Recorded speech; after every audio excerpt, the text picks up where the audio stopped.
माधव प्रिया बिहारी जय राधा माधव। प्रभु have given.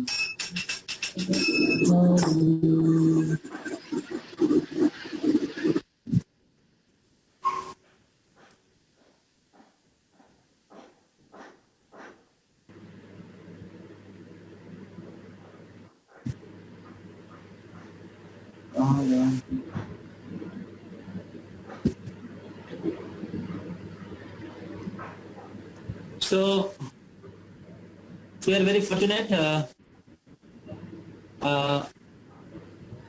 have with us His Grace Sankarshan Nitai Prabhu. As all of you know, Prabhu अपना के अभ्यास करे प्रभु।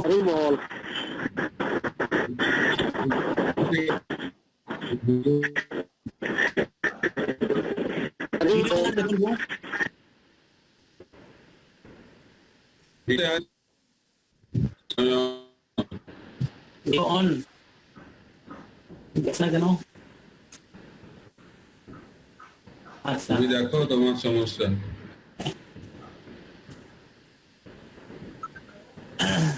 So we are very fortunate to have with us His Grace Sankarshan Nitai Prabhu. So I think all of you know Prabhuji. Last time Prabhu have given his kind association the day of Janmashtami. So and that time Prabhuji suggested us this special topic, overcoming lust, and Prabhuji very mercifully agreed to come again and give his valuable association. So I'll not give his introduction again because all of you have know Prabhu's introduction, and today also Prabhu have little less time because Prabhu is serving very important service, very big area of service. So Prabhu is regional secretary of ISKCON Uttar Pradesh, and his classes are very famous, inspiring. So we are very fortunate to have with us again. So I will welcome Prabhuji directly by loudly chanting 3 times. Hari Bol! Hari Bol! Hari Bol! Hari Bol! Hari Bol! So Prabhu will speak, and then I will request Prabhuji to take one question answer. And then I will be having some important announcement at the end of Prabhu's class. আমার video দেখা যাচ্ছে এখন? হ্যাঁ প্রভু দেখতে পাচ্ছি। আপনি কীর্তন করতে পারেন, আমরা কীর্তন করিনি। টাইম নেই রাত্রি শেষ করতে হবে আমাদের। ओम ज्ञानतिमिरान्धस्य ज्ञानेन शलाकया चक्षुरुन्मीलितं येन तस्मै श्रीगुरवे नमः। श्रीचैतन्यमनोभीष्टं स्थापितं येन भूतले स्वयं रूपा मह्यं ददाति च वदान्तिकम्। वन्देऽहं श्रीगुरो श्रीयुतपदकमलं श्रीगुरुं वैष्णवांश्च श्रीरूपं साग्रजातं सगना रघुनाथान्तं सजीवं तं सावधूतं परिजना सहितं कृष्णा चैतन्यदेवं श्रीराधा कृष्णपादं सहगना ललिता श्रीविशाखान्वितांश्च नमो विष्णुपादाय कृष्णपृष्ठाय भूतले श्रीमते भक्तिवेदान्त स्वामिनिति नामिने। नमस्ते सारस्वते देवे गौरवाणी प्रचारिणे निर्विशेष शून्यवादी पाश्चात्य देशतारिणे। वाञ्छाकल्पतरुभ्यश्च कृपा सिन्धुभ्यैव च पतितानां पावनेभ्यो वैष्णवेभ्यो नमो नमः।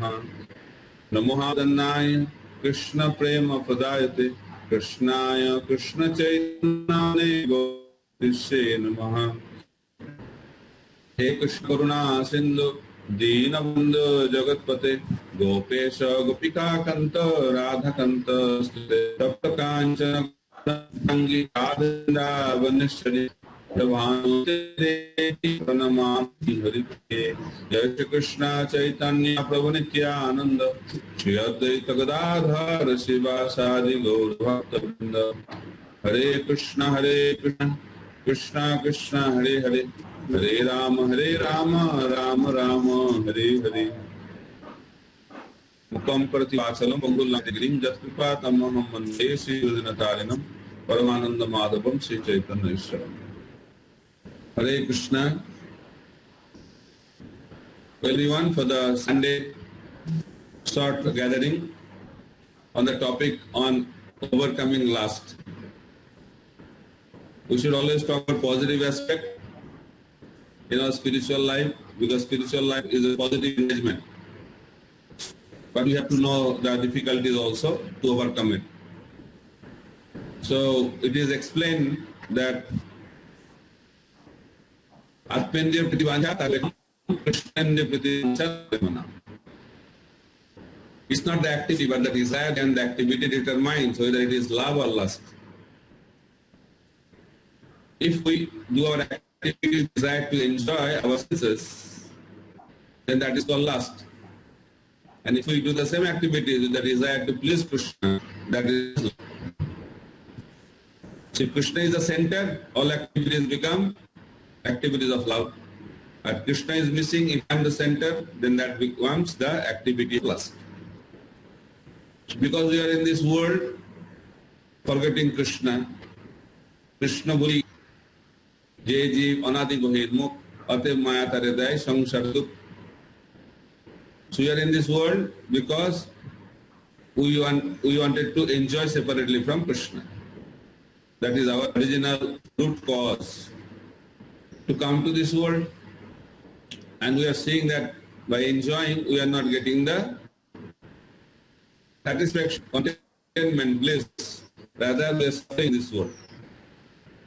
So it says in Bhagavad Gita that lust, anger and greed are the three royal roads to hell.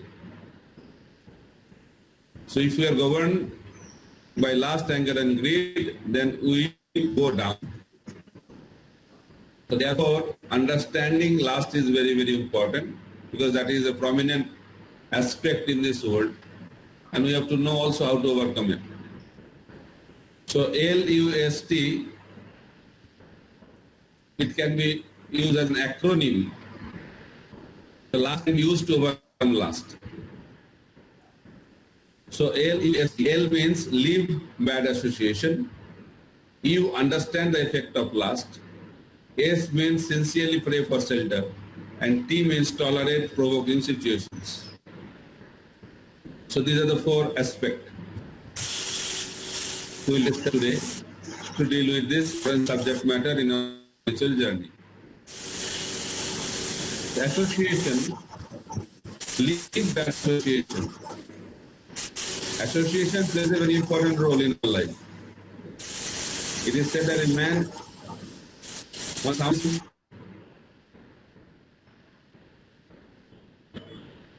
everybody should mute.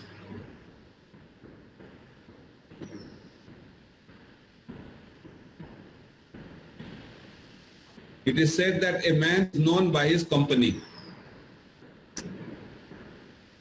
It is also said in Bhagavad Gita, Karanaguna Sangarsha Sat Asajjani Janmastu. So according to our association, we get our destination. If we are in Sattva-guna, we get one kind of results. If we are in Raja-guna, we are in different kind of results. If we are in Tama-guna, we get different kinds of results. Karana-guna sangasya sat ajjani janmasu. So therefore, association is very important. Bad association means what association? That association which induces our lust. What is good association? That association which reduces our lust. So lust should not be understood as only sex, that is a prominent feature. But lust means to enjoy separately from Krishna. A separate enjoyment spirit is termed as lust. So that attitude will go away if we have good association. But if we are in association, that tendency will manifest more. So that's why Srila Prabhupada has established this International Society for Krishna Consciousness to provide good association. But in the modern days, it is very easy to succumb to bad association, because bad association are everywhere. So unless we are careful, then we will become victimized by this bad association. We develop bad habits by bad association. We develop bad character because of bad association. In the same way, we will be victimized by lust also if we are in bad association. A prominent example is given is the episode of Ajamil. So Ajamil, he was a learned Brahmana, very high class person. But he saw a prostitute in a very in a semi-naked condition with a man. By seeing that, Ajamil was disturbed. All his intelligence, all his knowledge were lost. And he got attracted to that prostitute and married that prostitute, and all his Brahminical qualities, all his saintly qualities were gone. And he started doing all kinds of nonsense activities, stealing and whatnot, so many things he did in order to satisfy his wife, in order to satisfy his lusty desires. So that is the effect of bad association. And same thing happened to Kala Krishna Das. Kala Krishna Das was traveling with Mahaprabhu in South India. And he also got attracted to a group who are having an association with the ladies. And Kala Krishna Das was traveling with Chaitanya Mahaprabhu, the Supreme Personality of God.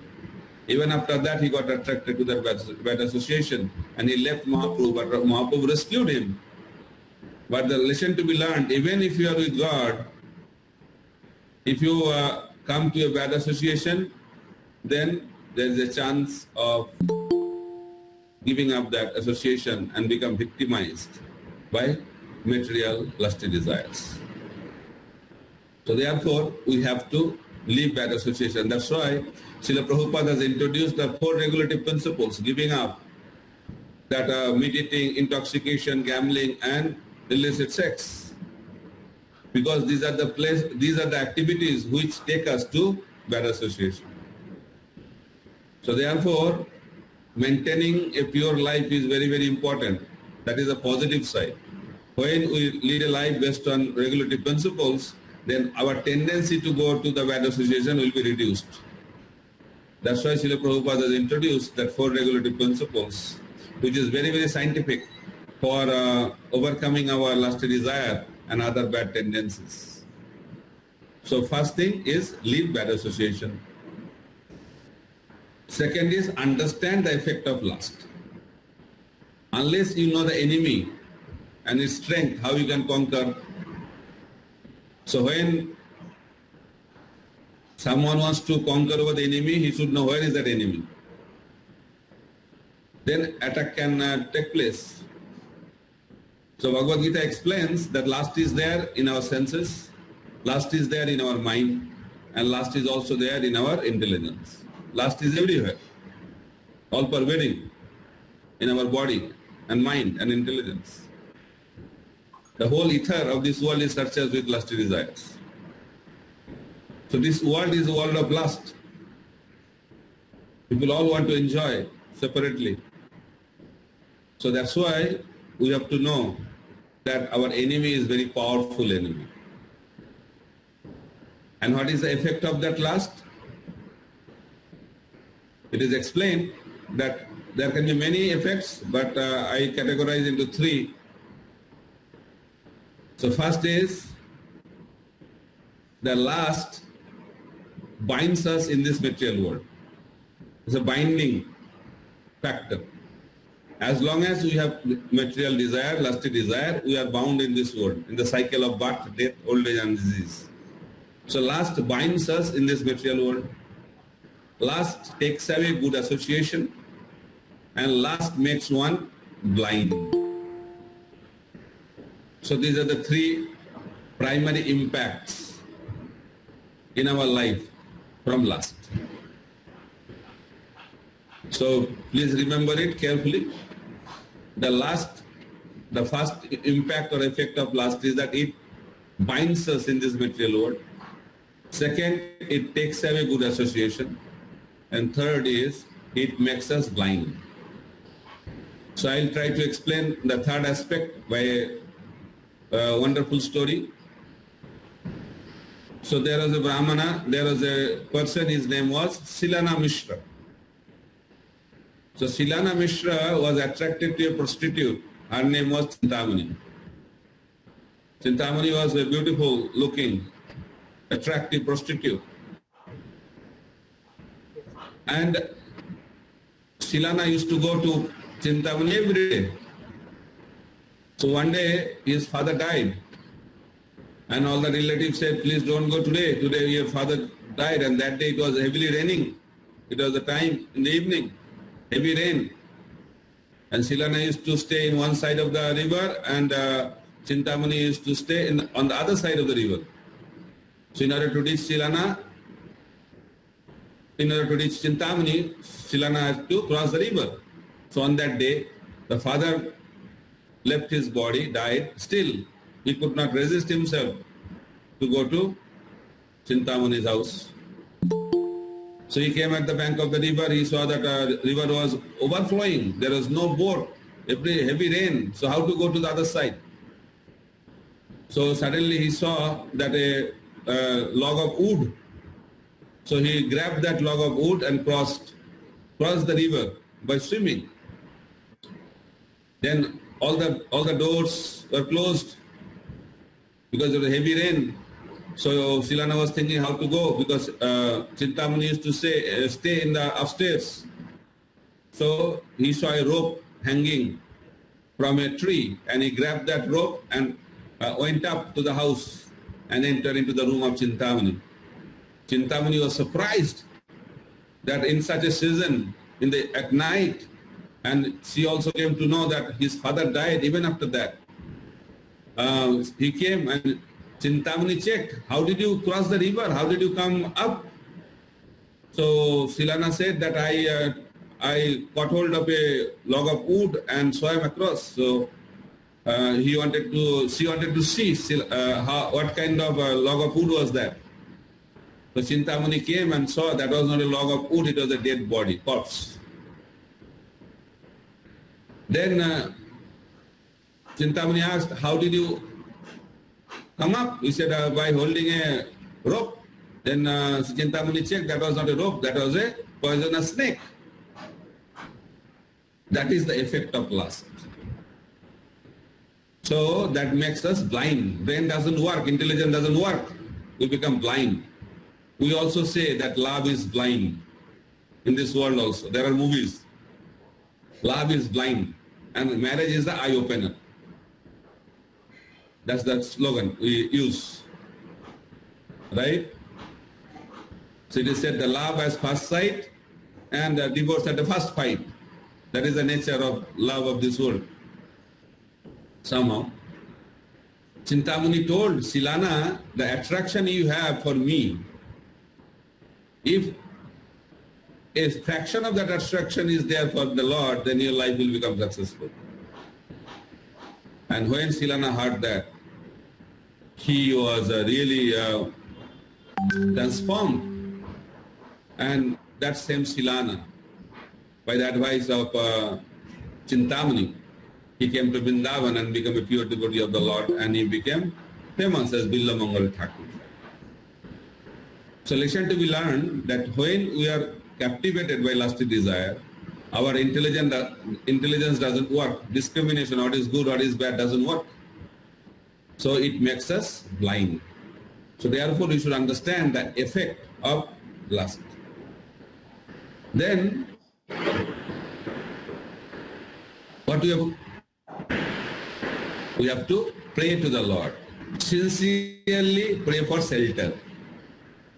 by our own endeavor, we cannot be free from lusty desire.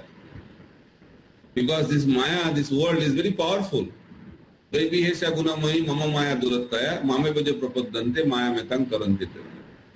also said that my Maya is insurmountable, very difficult, almost impossible to cross over. But if you take shelter of me, then you can easily overcome. So in the same way, by our own endeavor, we cannot overcome this lusty desire. But if we take shelter of the Supreme Personality of Godhead, then we can easily cross over this challenge. And example is Haridas Thakur. So one example was Ajamil, because he did not take shelter. That's why, although he had good qualities, he became victimized. But Haridas Thakur, he took shelter of the holy name, because in Kali Yuga, Krishna appears in the form of holy name. Kali Yuga Naam Rupa Krishna Avatar. And also in Kali Yuga, Krishna appears as Srimad Bhagavatam. Krishna Sadama Upagati Dharma Jnana Adivishaha Kalanasta Dishamesha Purana Arkoduna Uditaha. So in this age of Kali, Krishna has appeared in the form of Srimad Bhagavatam also. So Haridas Thakur is the Namacharya. He used to chant the holy name all the time, and he took complete shelter of the holy name, and he became very famous. So one person became very, very envious, and he sent a prostitute to make him fall down from his position. So prostitute came, and first night he was and prostitute was provoking, seducing Haridas Thakur. Haridas Thakur said, I will fulfill all your desire, but let me finish my chanting. So first night, so the night was over. Haridas Thakur did not finish his chanting. He said, I am sorry.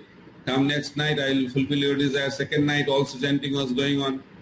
And the third night, Haridas Thakur said, definitely I will fulfill your desire. But what happened? By the association of Haridas Thakur and by his purity, this prostitute was transformed. And this prostitute took shelter of Haridas Thakur and got initiated by him, and she became a devotee of the Lord. That is the power of taking shelter. So when we take shelter, then we will not be affected by the lusty desire, lusty provocation in this world.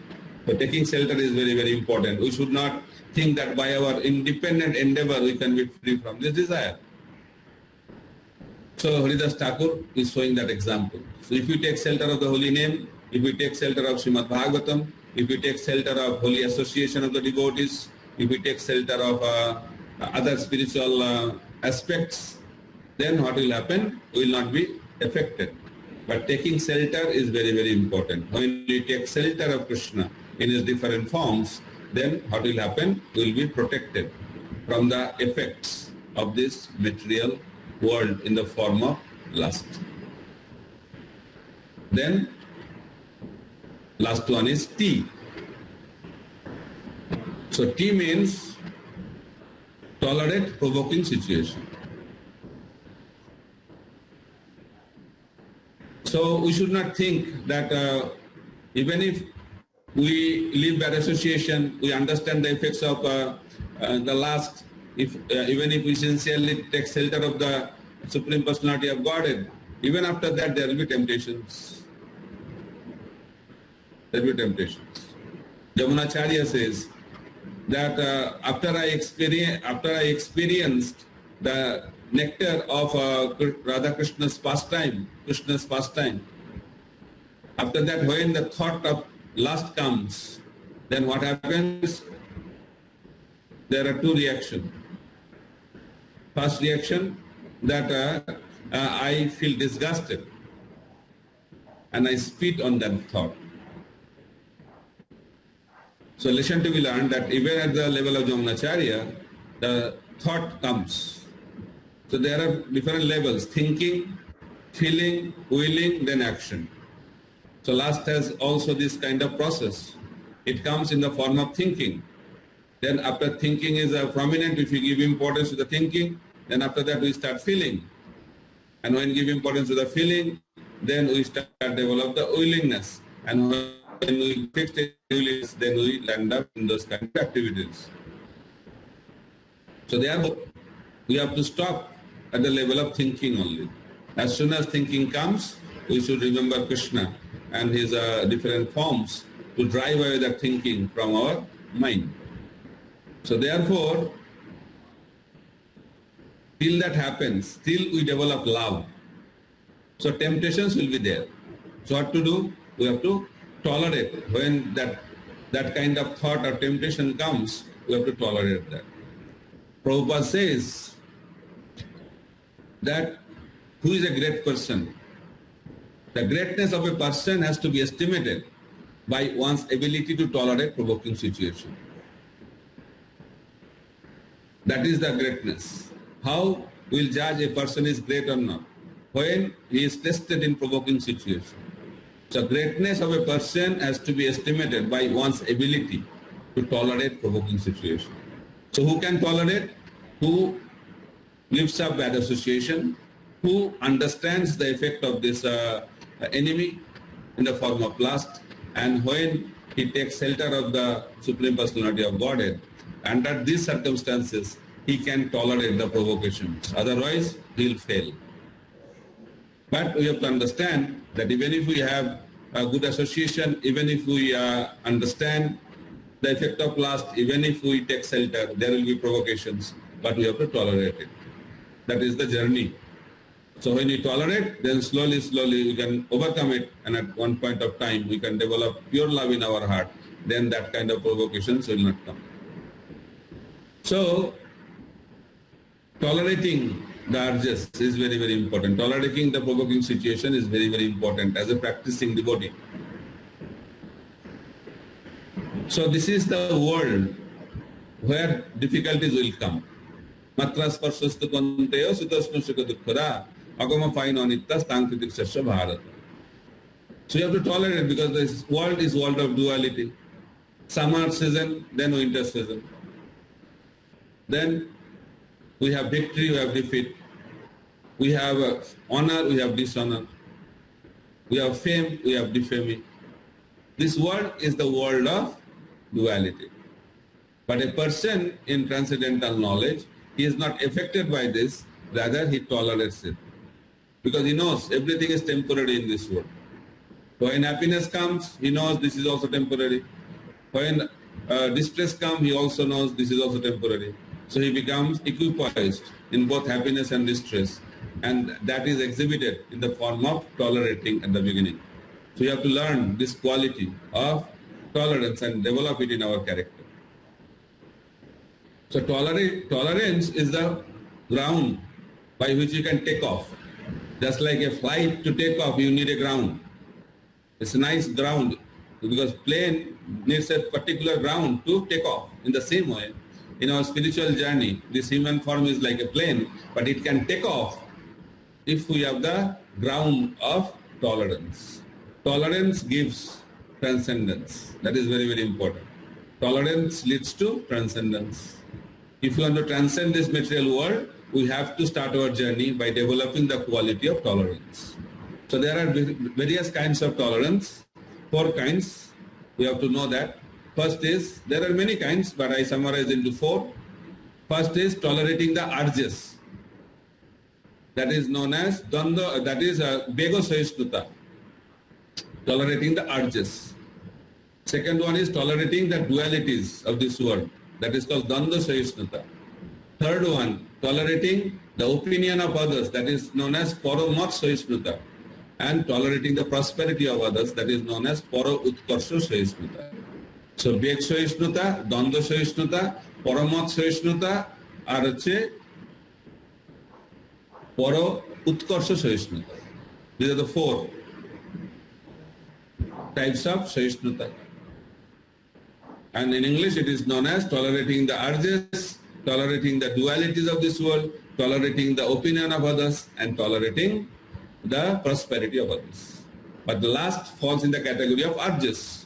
There are 6 kinds of urges. Rupa Goswami explains in Nectar of Instruction, but Krishna explains 3 kinds of urges: lust, anger, and greed. So tolerating the lust is also very, very important lesson to be learned. Otherwise, we will have difficulty in our spiritual journey and any journey. We should not be victimized by this kind of bad effects of this material world. So I'll tell a story, a little bit to understand what is the nature of this world and what is the meaning of tolerating the lusty desire. So there was a man. He was managing a mental asylum. You know, mental asylum, right? Where the mentally disordered person go for taking treatment. So one friend of that person came to see that mental asylum, to see variety, different kinds of people having mental disorder. So while he was looking around, he saw many kinds, but he saw a madman. A man is sitting on the fan, ceiling fan. Very unusual. A man sitting on the ceiling fan, and he was loudly chanting, not the holy name, loudly crying out for a name. The name was Rupa, Rupa, Rupa. So that man was surprised that why he is calling out Rupa, Rupa. What exactly happened?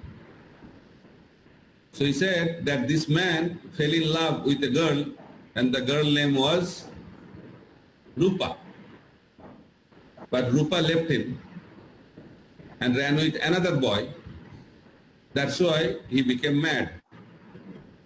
And he was so attached to Rupa, so one name only comes out from his mouth, that is Rupa, Rupa. Then when he understood, then after some time he saw another man. He was also sitting on the ceiling fan. And he was also calling out the name of Rupa, Rupa, Rupa. He said, how come he was also calling out Rupa, he is also calling out Rupa? He said, this boy with whom Rupa left him also. And he also became mad. So that is the nature of love of this world. So we don't have any guarantee that someone loves me. That will continue. I love you, then I hate you. That's why we say love at first sight, divorce at first fight. Unless we have some principle in our life, then relationship is very hollow. If relationship is based on sense gratification, if relationship is based on lusty desires, then that relationship may not continue for long.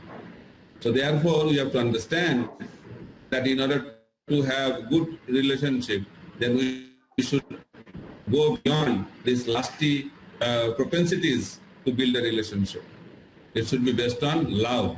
Then that relationship continue. Love is sustainable, is eternal, it will continue.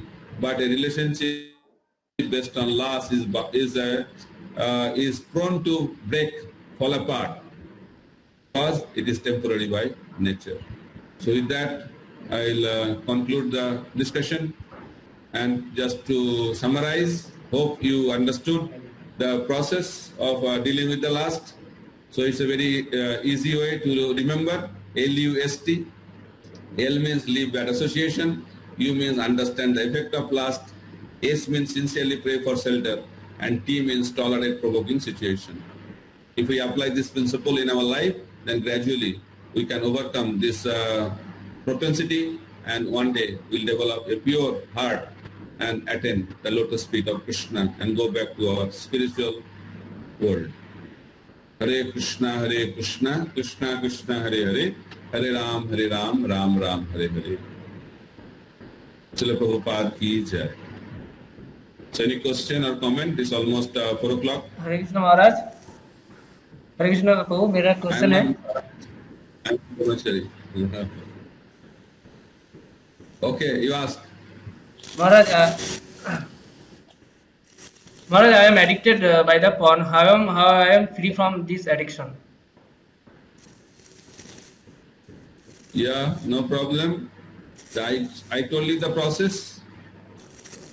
Any addiction at any level can be overcome through this process. First is leave bad association and understand the effect of this addiction in our life, bad effects.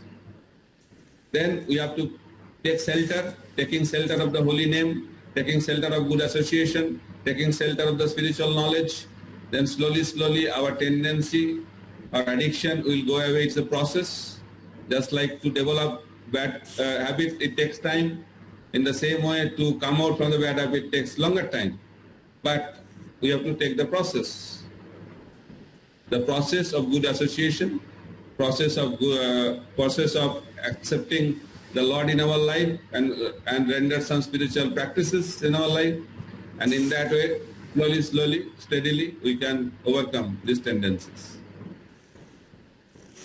Thank you, Maharaj.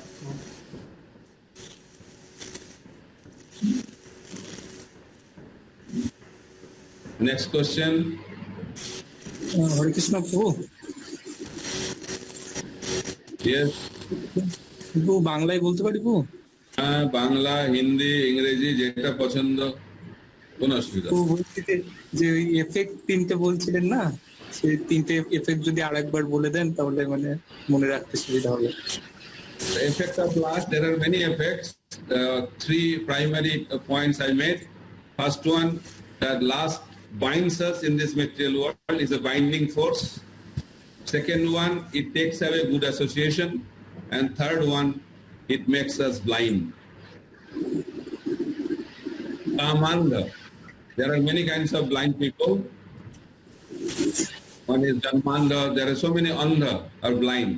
One category of Andha is Kamandha, who is blinded by lust.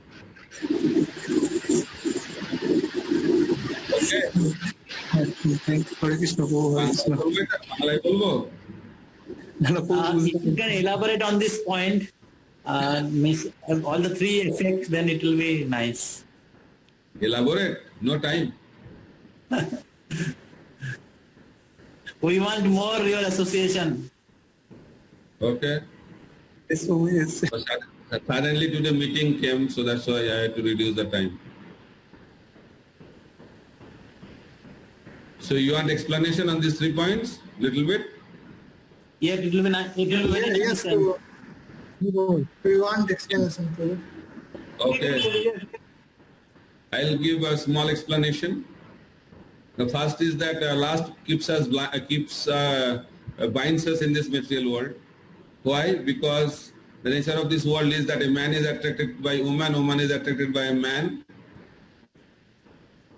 and that is the nature of this world. And as long as man is attracted by a woman and woman is attracted by a man, then our material journey in this material world will continue.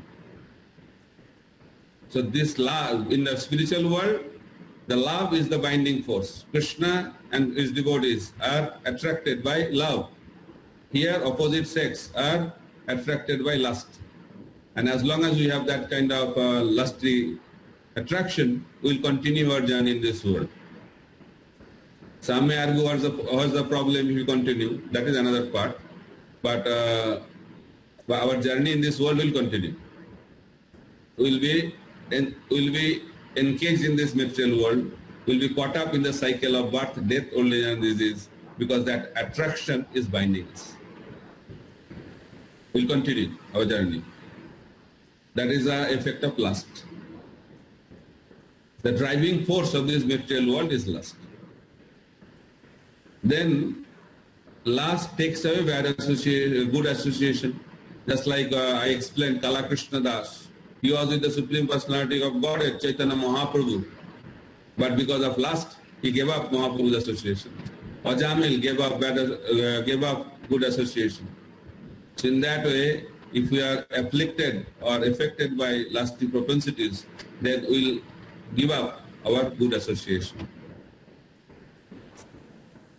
And third one is that the lust makes us blind. Means our intelligence doesn't work. Intelligence means to discriminate. This is right, this is wrong. This is good, this is bad. That discrimination is given.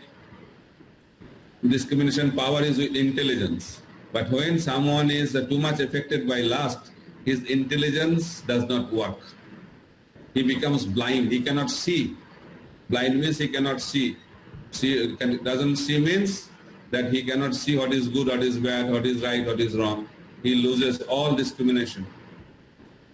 An example I already gave of Silana Mishra. The father died, weather is bad, is almost can be dead by the strong current of the river. He could have been bitten by that snake, but he did not mind all this because he was beyond that, because he was completely blinded by the lusty attraction towards Chintamani. So in that way, when we are attracted by lusty desires, we cannot see things. We become blind. Okay, some explanation given. Any other question you have?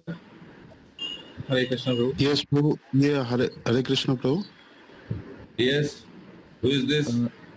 Saurabh, Prabhu. Okay. In provoking situation, how we can how we can remain calm and control.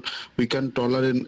What happens? Sometimes we saw something, then some thoughts came. So we unknowingly, unwillingly, or uncontrollably, we scratch those thoughts, and we take pleasure from those thoughts. So how to control from that side though? I told you the process. Our whole lecture is on that. First, we have to give up bad association. As less as possible, see these bad things. Now, Ajamil saw a semi-naked woman, and that became the story of Srimad Bhagavatam. But if Sukadev Goswami compiles Srimad Bhagavatam now, then our whole Bhagavatam will be filled up with all these stories. Because everywhere is Ajamil's story. So very easily it's available. But association, you don't have to try for it. Even our school days, you have to have bad things to do, you have to plan so many things. But now, one finger, just click it, is there. You don't have to try for it. So bad association is very easily available. So you have to be very, very careful to be free from this. That's why first step is we have to give up bad association. Who are addicted to this kind of bad things, we should not associate with them. So leave bad association, then understand the effect. If we do these bad things, then what happens? Slowly, slowly we go down and down and down, because we'll be dragged down. Just like a whirlpool. We are just dragged in, right? Yes, Prabhu. So in the same way, temptations will drag us down and down, and we will not understand also.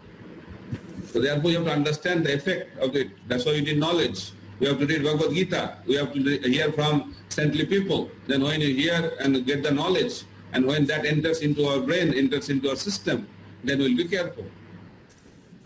And we have to pray. That's why we have to chant the holy name of the Lord. When you chant, then you should pray that we don't become victimized by this kind of bad thoughts, bad association like that. We have to, these are the 3 steps I told already. Leave bad association, understand the effect, means knowledge you should have, and also sincerely take shelter of the holy name, take shelter of good association, take shelter of the holy scriptures, and take shelter of other aspect of the Supreme Personality of Godhead. When you have good shelter, then it is very easy to overcome this kind of effects. Okay? Thank you, Prabhu. Hare Krishna, Prabhu. Yeah. Prabhu, I want to know one thing, that how to increase more love and faith in Harinam. It depends on association. Associate with those who have more faith, then you also develop more faith. Association is very important. If you associate with the faithful people, then you'll develop faith. If you associate with non-faithful people, you'll also lose faith. So you have to choose your association properly. Hare Krishna, Prabhu. Yes. Prabhu, I have one question. Like we are working outside, so for this purpose we have to meet various kind of materialistic people. They have the last anchor and all these things. Then now how we deal with them and how we protect ourselves, because 8 to 12 hours we spend with them for our professional purpose. So how we deal with them and how we protect ourselves. Okay. protection comes from when some soldier wants to go to fight, they protect themselves by putting on armor, right? So in the same way, our armor is our spiritual practice. Prabhupada said that morning and evening we should have spiritual practices. It's called sandwich program. So when we have strong spiritual practice in the morning and strong spiritual practices in the evening, then whole day will be unaffected and very least affected by the material modes. Okay, Prabhu. So make your morning and evening very Krishna conscious, then your whole day will be much more peaceful. Okay? Okay, Prabhu. Okay, Prabhu. Thank you, Prabhu. Hare Krishna Prabhu. Yes. हरे कृष्णा प्रभु। प्रभु हम लोगों को इसके lust के सारे इल effects पता है, हम लोगों को सब पता है, लेकिन फिर भी हम लोग चैंटिंग भी कर रहे हैं, फिर भी कभी कभी हम लोग लस्ट के पीछे चले जाते हैं, तो वो कैसे किया जाता है? ये तो रहेगा, मैंने तो बोला हमारा बैड एसोसिएशन नहीं है, उसके बाद हमारा ज्ञान भी आ गया, भगवत गीता पढ़ लिया, यूथ प्रीचिंग का बहुत सारे लेक्चर सुन लिया, उसके बाद प्रार्थना भी करते हैं, नाम भी करते हैं, शास्त्र भी पढ़ते हैं, उसके बाद भी प्रभु कैसे ऐसे हो रहा है, ये तो रहेगा। अंदर है ना, ये काम किधर है? काम हमारा इंद्रिय में है, मन में है, बुद्धि में है, तो ऐसे एक दिन में तो नहीं जाएगा ना। कितने दिन से काम के लिए हम लोग काम कर रहे हैं, कितने साल से? कोटि अनादि काल से हम लोग इस काम के ऊपर काम कर रहे हैं, तो एक दिन में काम कैसे जाएगा? आज हुआ भर्ती, कल बन गया चक्रवर्ती, होता है क्या? नहीं। एक दिन में होगा कोई? एक दिन में डॉक्टर बन सकते हैं, एक दिन में इंजीनियर बन सकते हैं, एक दिन में अच्छा फुटबॉलर क्रिकेटर बन सकते हैं? नहीं बन सकते हैं ना। इसके लिए क्या करना चाहिए? अभ्यास करना चाहिए। तो हम लोग भगवान के दिया हुआ जो गाइडलाइन है उसको फॉलो करके जब हम लोग प्रैक्टिस करेंगे, अभ्यास करेंगे, तो धीरे धीरे हमारा ये जो सब बैड हैबिट्स वो चला जाएगा और धीरे धीरे गुड हैबिट्स हमारे चरित्र में प्रकाशित होगा। इसीलिए हम लोग को क्या करना चाहिए? Practice. 3 words: practice, practice, practice, अभ्यास। ठीक है? Yes Prabhu, thank you Prabhu.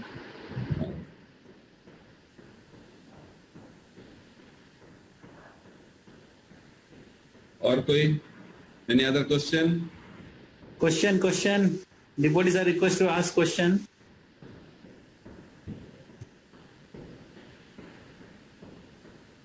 Hare Krishna. Yes. आप प्रभु हम शादीशुदा हैं और उसके बाद Madam, don't put this class to any social media, anything like that. It's a very personal talk here. Don't record and don't put anywhere. आप हरे कृष्णा बोलिए। प्रवीण जी बोलिए। बोलना प्रभु जी कि मतलब हम तो शादीशुदा हैं, लेकिन बीच में कभी कभी अदर वुमेन के प्रति अट्रैक्शन आ जाता है कभी कभी। क्या जोर से बोलिए, सुनाई दे रहा है। और हम शादीशुदा हैं, उसके बाद भी कभी कभी अदर वुमेन के प्रति अट्रैक्शन आ जाता है प्रभु। हाँ, तो एकदम कैसे निकला? क्या प्रश्न क्या है? मेरा प्रश्न है कि हम शादीशुदा हैं, उसके बाद भी कभी कभी मेरा अदर वुमेन के प्रति अट्रैक्शन आ जाता है कभी कभी, जैसे मेट्रो में सफर कर, तो इससे हम कैसे बचें? आपने कौन इससे कैसे बच्चे हैं उससे, हम कैसे निकला इस परिस्थिति से? हम लोगों को ये नहीं सोचना चाहिए शादी कर लूंगा तो मेरा काम चला जाएगा। ये पूरा गलत अंडरस्टैंडिंग है। शादी करने से काम चला जाएगा, एक फॉर्मूला रहता है। मैं अभी काम को मैंने ठीक से अभी सेटिस्फाई किया तो अब मेरा काम चला जाएगा, कभी नहीं होगा। तो इसीलिए हम लोगों को ये सोचना चाहिए, हम लोग शादीशुदा है और नहीं शादीशुदा है, सबके आकर्षण रहेगा। ये सोचना नहीं चाहिए मेरा भी शादी हो गया तो मेरे पत्नी की तरफ भी थोड़ा आकर्षण रहेगा और किसी की तरफ आकर्षण नहीं रहेगा, ऐसा नहीं होता है। ये कॉमन है, हमारा काम कोई एक ही आदमी के साथ जुड़ा हुआ है नहीं, ये तो काम सबके लिए है। तो लेकिन ये चिंता आ जाता है। तो अच्छा कोई लड़की देखते हैं हम लोग और अच्छा कोई सुंदरी देखते हैं, उनके लिए उनका चिंतन आ जाता है, ये स्वाभाविक है। इसीलिए आप शादीशुदा हो और शादीशुदा नहीं हो, ब्रह्मचारी हो, गृहस्थ हो, वानप्रस्थ हो, संन्यास हो, सबके लिए एक ही फॉर्मूला है। एक ही फॉर्मूला मैंने दे दिया, उस फॉर्मूला को अप्लाई कीजिए तो धीरे धीरे ये चिंतन चला जाएगा। ये जो स्वभाव हमारा मन का है वो धीरे धीरे चला जाएगा। थैंक यू हरि गुरु। इसके लिए अभ्यास करना पड़ेगा, एक दिन में तो नहीं होगा ये। अभ्यास करेंगे।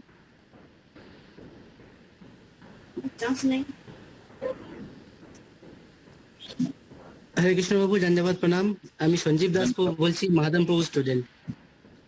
হ্যাঁ, তো আমি বলছিলাম যে লকডাউনের পর থেকে আমার সেরকম কোনো কাজ নেই এবং ভক্তি আমার খুব ভালো চলছিল এবং আমি গুরু মহারাজের সেলটানে আছে জয়প্রকাশ সাই মহারাজের।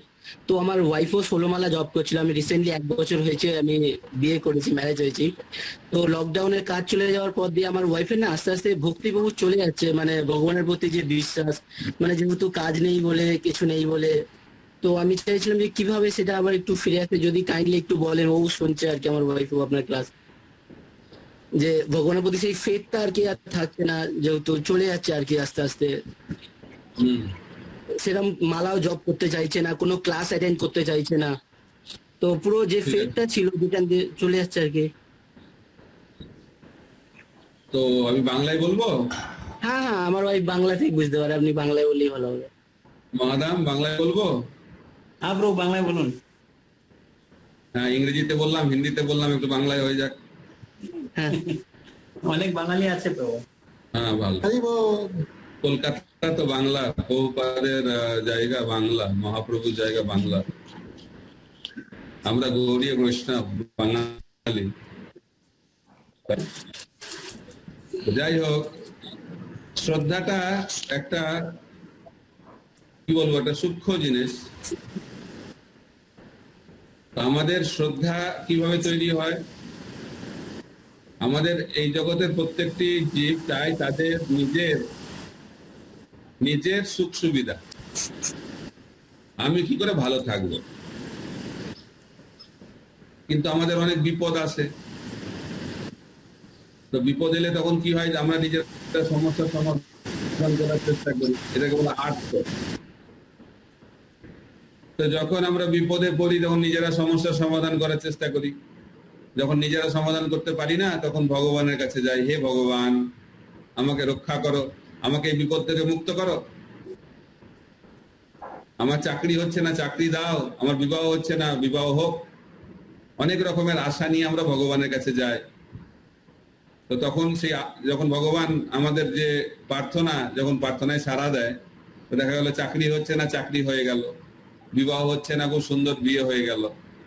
তারপর চাকরিতে প্রমোশনে হচ্ছে, তখন বলে বাহ, ভগবান তো অত্যন্ত করুণাময়। তখন শ্রদ্ধাটা একটু বেড়ে গেল। তারপরে দেখা যাচ্ছে কিছুদিন পরে বাপরে চাকরিটাও গেল, তারপরে দেখা যাচ্ছে এবার অনেক কিছু অসুবিধা হচ্ছে জীবনে। তখন আমাদের মধ্যে কি আসে, একটা অভিযোগ, আমি তো ভগবানের ভক্ত, আমার জীবনে দুঃখ আসছে কেন, এই সমস্ত সমস্যা আসছে কেন। আমাদেরকে বুঝতে হবে আমরা ভগবানের ভক্ত হই আর ভগবানের ভক্ত না হই। আমাদের এই জগতে যতদিন আমরা থাকবো আমাদের জীবনে সমস্যা আসবে, দ্বন্দ্বময় জগৎ। কিছু সময় সুখ আসবে, কিছু সময় দুঃখ আসবে। এটা সুখ দুঃখের চক্রই পৃথিবী। কিছুদিন চাকরি থাকবে, কিছুদিন চাকরি থাকবে না, কিছুদিন ব্যবসায় ভালো হবে, কিছুদিন ব্যবসায় খারাপ চলবে। সবসময় আমার ব্যবসা ভালো চলবে, সবসময় আমার একই রকম থাকবে, এটাই পৃথিবী নয়। কেউ যদি এই পৃথিবীর স্বপ্ন দেখে তাহলে সে একটা অলীক স্বপ্নের জগতে বসবাস করছে। এই জগৎটা হচ্ছে দুঃখের জগৎ, এই জগৎটা হচ্ছে সমস্যার জগৎ। তাই ভক্ত হোক আর ভক্ত না হোক, প্রত্যেকের জীবনে সমস্যা আসবে। তাহলে ভক্ত হয়ে কি লাভ, বলবে প্রভু। তাহলে আমি তো ভাবলাম ভক্ত হলে কোনো সমস্যা থাকবে না, এই জন্য তো ভক্তিতে এলাম। আবার ভক্তেরও সমস্যা আসবে, আবার কি ধরনের কথাবার্তা।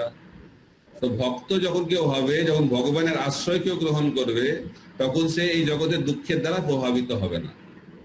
উদাহরণ দেওয়া হচ্ছে যে সমুদ্রে তো জলের ঢেউ থাকবেই। কেউ যদি ভাবে আমি সমুদ্রে যাব একটা নৌকা নিয়ে, সেখানে জলের ঢেউ থাকবে না, তাহলে আর সেটা সমুদ্র হলো না। তাই সমুদ্র মানে জলের ঢেউ থাকবেই। কিন্তু যদি আমি ছোট নৌকা নিয়ে যাই তাহলে সেই জলের ঢেউয়ের প্রভাবে আমি হাবুডুবু খাবো। কিন্তু যদি আমরা একটা শক্তিশালী বড় বড় জাহাজ নিয়ে যাই তাহলে সেই সমুদ্রের জলের প্রভাব আমাকে প্রভাবিত করতে পারবে না। ঠিক একইভাবে এই জলজগৎটা হচ্ছে ভবসাগর বলা হচ্ছে। এই সাগরের ঢেউ আছে, কোনো সময় ঢেউটা একটু সুন্দর ঢেউ, আর কোনো সময় ঢেউটা অত্যন্ত মারাত্মক ঢেউ। তো আমরা সেই ঢেউয়ের দ্বারা প্রভাবিত হই। যদি আমরা এই জলজাগতিক আশ্রয়ের মধ্যে থাকি, ছোট নৌকা তার আশ্রয়, এই জগতের বিভিন্ন আশ্রয়, লাইফ ইন্স্যুরেন্সের আশ্রয়, তারপরে আমাদের চাকরির আশ্রয়, আমাদের অফিসের বসের আশ্রয় এবং অন্যান্য অনেক আশ্রয় গ্রহণ করে আমরা ভাবছি যে আমি খুব সুখে থাকবো। এই আশ্রয় হচ্ছে ছোট নৌকার মতো, যে কোনো মুহূর্তে সেই আশ্রয় এদিক ওদিক হয়ে যেতে পারে। তাই সেই আশ্রয় গ্রহণ করলে আমরা হাবুডুবু খাবো। কিন্তু যখন আমরা ভগবানের চরণ আশ্রয় গ্রহণ করব, সম্পূর্ণরূপে নিজের স্বার্থ সিদ্ধির নয়, ভগবানকে ভক্তি করার জন্য যখন আমরা ভগবানের আশ্রয় গ্রহণ করব, যে মারবি রাখবি যো ইচ্ছা তোহারা, এই যে মনোভাব, ভগবান আমি আপনার শরণাগত, আপনি জানেন আমার কিসের মঙ্গল হবে, আপনি আমার জীবনে যা কিছু করতে পারেন, এই মনোভাব নিয়ে যখন আমরা ভক্তি করব, সেটি হচ্ছে বড় নৌকা, বড় লঞ্চ বা বড় জাহাজ। সেই জাহাজের মধ্যে যখন আমি থাকবো তখন এই জগতের তথাকথিত সুখ দুঃখ আমাকে প্রভাবিত করতে পারবে না।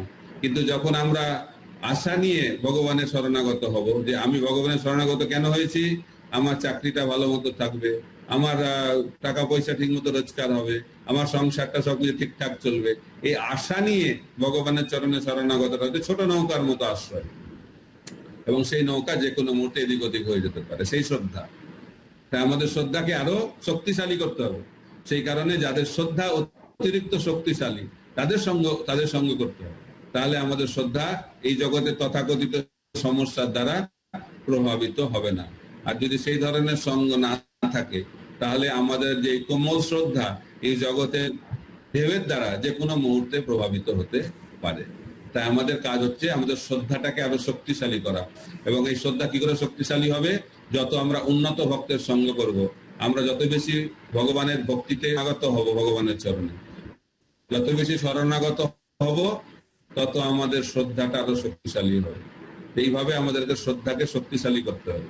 তাহলে এই জগতের যে তথাকথিত সমস্যা, দুঃখ, আমার ভগবানের সঙ্গে আমাদের যে ভক্তিমূলক সম্পর্ক, তাকে কখনো প্রভাবিত করতে পারবে না।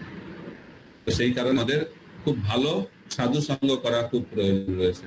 যারা এই জগতের সংসার দ্বারা প্রভাব নয়, তাদের সঙ্গ করলে আমাদেরও এই জগতের সমস্যা আমাকে প্রভাবিত করতে পারবে না। তাই ভালো সাধু সঙ্গ করো এবং সেই সাধু সঙ্গে ভগবানের নাম, ভগবানের কথা শ্রবণ কীর্তন করো, শ্রদ্ধা আরো বেড়ে যাবে। হরে কৃষ্ণ। Hare Krishna, thank you. আর প্যান্ডেমিক, এই যে চাকরি যাওয়া, এগুলো সবই হচ্ছে টেম্পোরারি। চাকরি যাবে আসবে, প্যান্ডেমিক যাবে আসবে, এটা হচ্ছে এই জগতের নিয়ম। এই ভালো এই মন্দ থাকবে, তাদের ভক্তি যেন হইতো না। ঠিক আছে, ঠিক আছে, থ্যাংক ইউ প্রভু। ইয়েস প্রভু, ঠিক আছে। প্রশ্নের উত্তর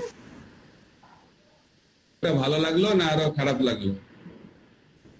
না, ভালো লাগলো। আমি তো চাইছি আমার আরো স্ট্রং ডিভোটি আর কি তৈরি করতে।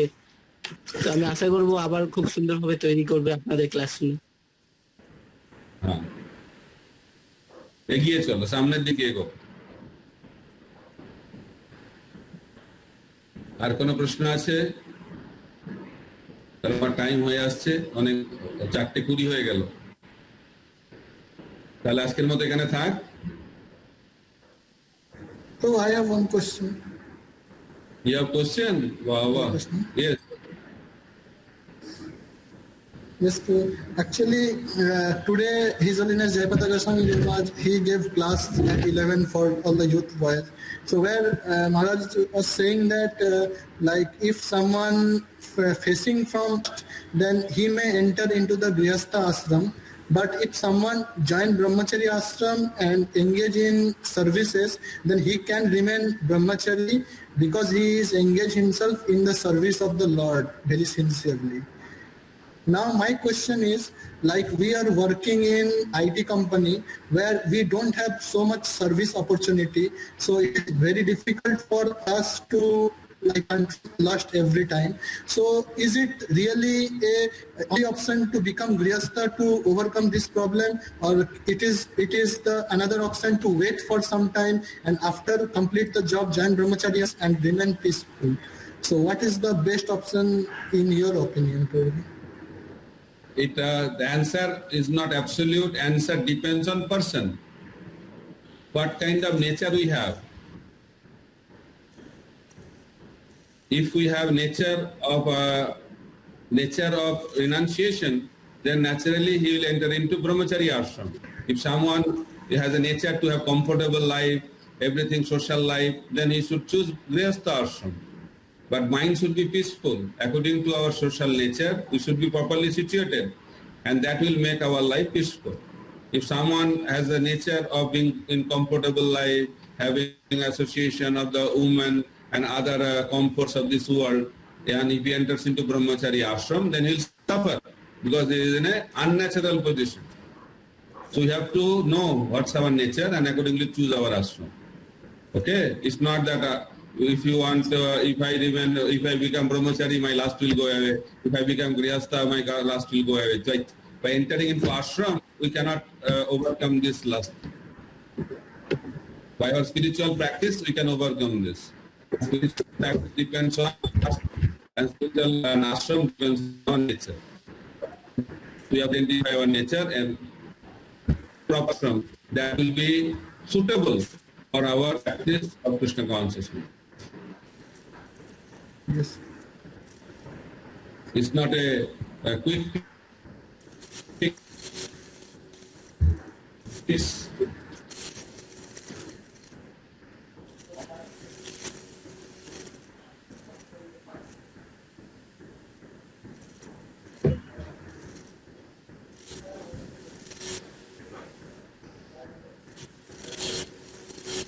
Hare Krishna.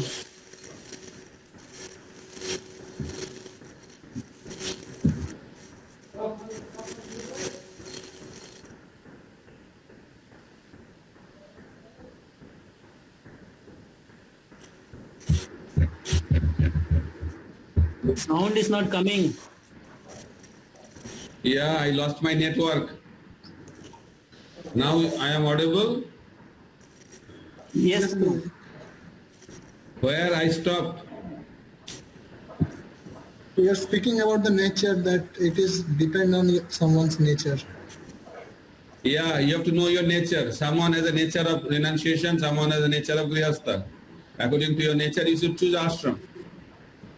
Then your mind will be peaceful. And through spiritual practice, you can overcome. Unless you are peaceful, you cannot do spiritual practice properly. So it's a science.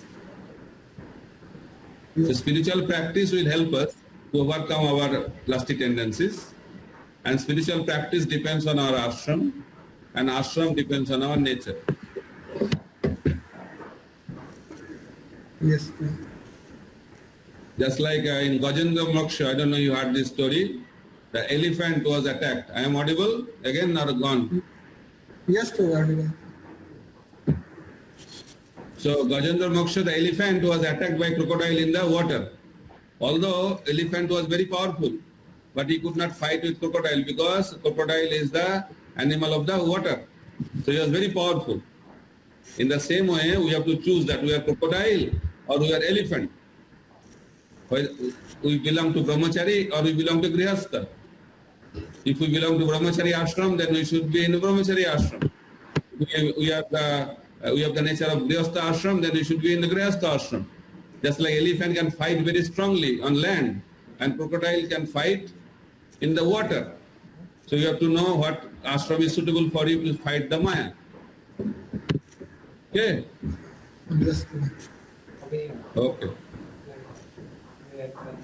Wish you all the best.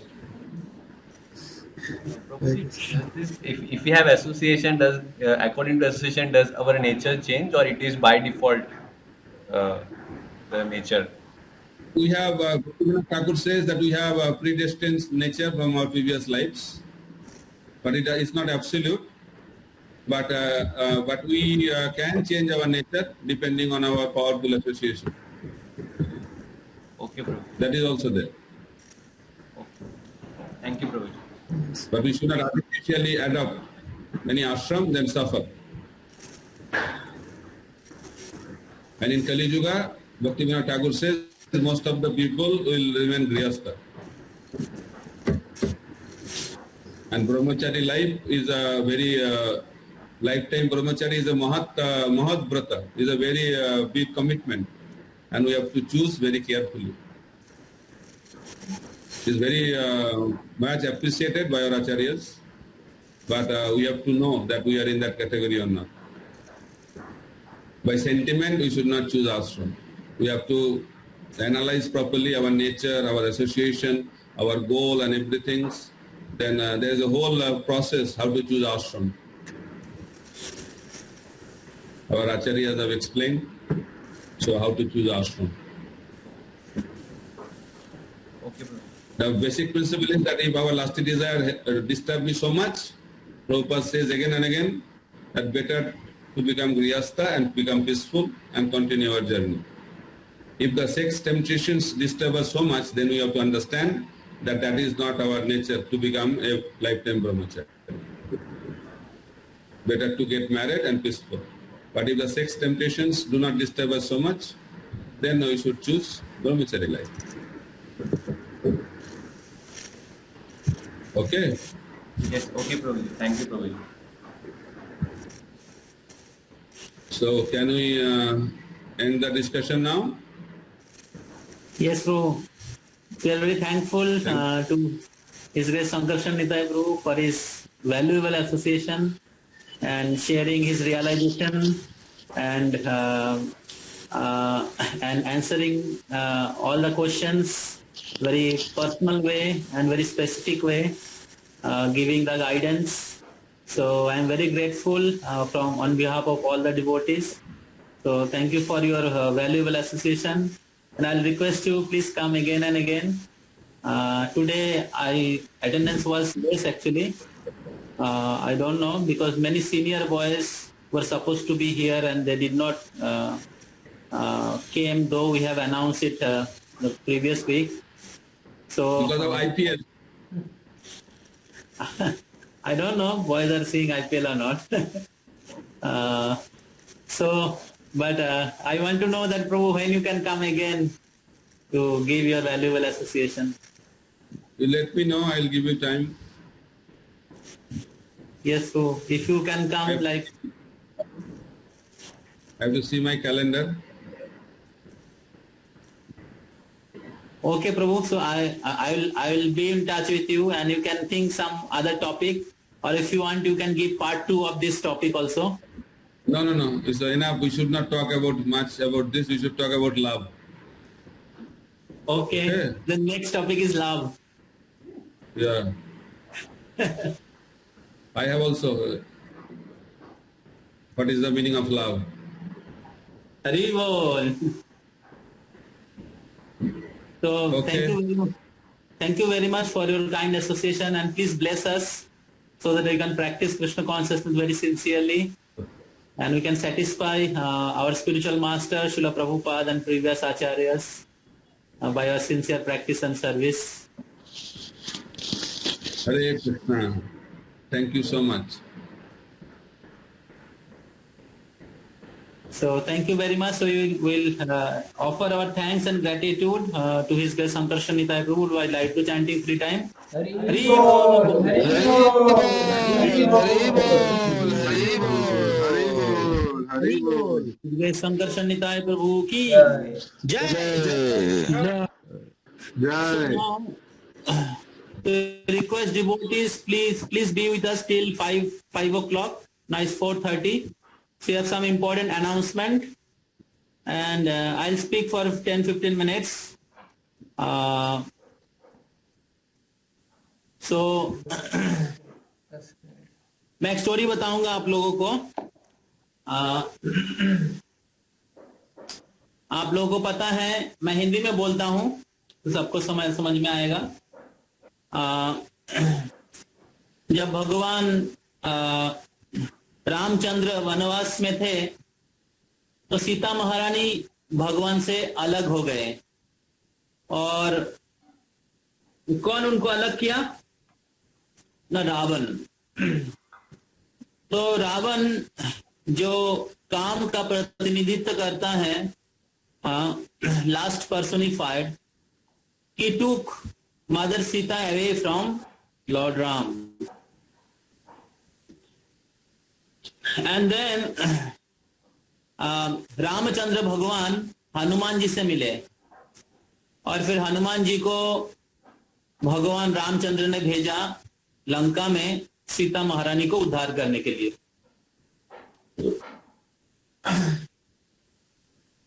तो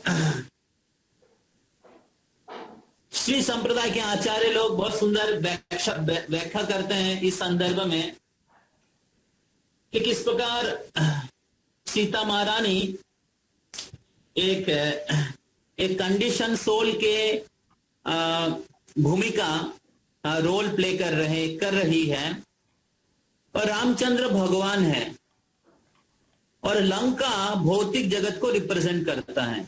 लंका भौतिक जगत को represent करता है, सीता महारानी condition soul, Ramchandra भगवान, और हनुमान जी किसका प्रतिनिधित्व करते हैं? कोई बोल सकते हैं? Pure devotee. प्योर डिवोटी, ठीक है। और हरिनाम प्रभु। नहीं, मैं पहले बताया था ये स्टोरी आप लोगों को। ये स्पिरिचुअल मास्टर, वरुण प्रभु की जय।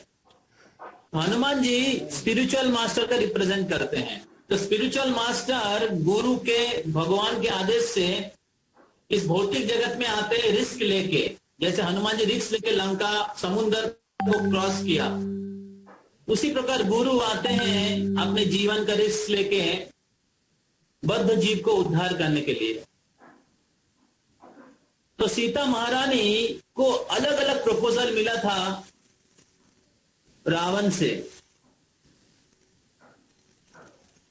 तो रावण सीता महारानी को अशोक वाटिका में रखा था, और वो बोल रहे थे कि आप मेरे जो प्रपोजल हैं उसको स्वीकार कर लीजिए, आपको मैं लंका के रानी बना दूंगी, और जितने भी मेरे सुंदर सुंदर पत्नियां और राजकन्याएं मेरा दासी हैं वो आपके नौकर बन जाएगी, और पूरे लंका के ऐश्वर्य आप भोगोगे। क्या एक वनवासी के पत्नी बन के अपने जीवन दुख में गुजारोगे? तो तब सीता महारानी रावण को कहा था कि मेरे प्रभु राम गरुड़ के जैसे हैं, और तुम एक निकृष्ट जानवर हो। मेरे प्रभु श्री राम चंदन के जैसे सुगंधित और सुंदर हैं, और आप एक मिट्टी के जैसे मलिन हो। मेरे प्रभु राम आकाश के जैसे ऊंचा है, और तुम नीच कायर पराये स्त्री को भोग करने की इच्छा करते हो। तो तुम अभी मेरे सामने से चले जाओ, नहीं तो मेरे प्रभु राम आके आपको समाप्त कर देंगे। और जब रावण ने ऐसे सुना, उनका गुस्सा और बढ़ गया, और उसने कहा, उसके दासी को कहा कि अगर कल सुबह तक अगर सीता ने मेरे प्रपोजल को स्वीकार नहीं करते हैं तो उसको काट के मेरे ब्रेकफास्ट में लेके आइएगा। हरि बोल। तो सोचिए रावण की प्रेम सीता के प्रति किस तरीके से था, किस तरह का था।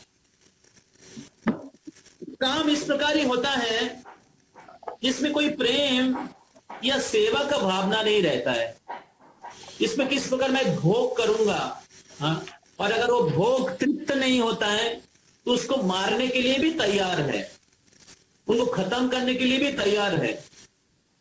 तो काम अंधो तमो, अंध जैसे प्रभु कह रहे थे, तमो मतलब अज्ञान और बहुत इम्प्योर है, अंधकारमय है, शरीर के स्तर पे है, जो शरीर हमारा असली परिचय नहीं है। लेकिन प्रेम उज्जवल भास्कर, लेकिन जो प्रेम है भगवान के प्रति वो उज्जवल है, निर्मल है और शुद्ध है और ज्ञानमय है। तो सीता महारानी रामचंद्र को याद कर रहे थे और जिस प्रकार प्रभु ने कहा कि हमें ये जो एल फॉर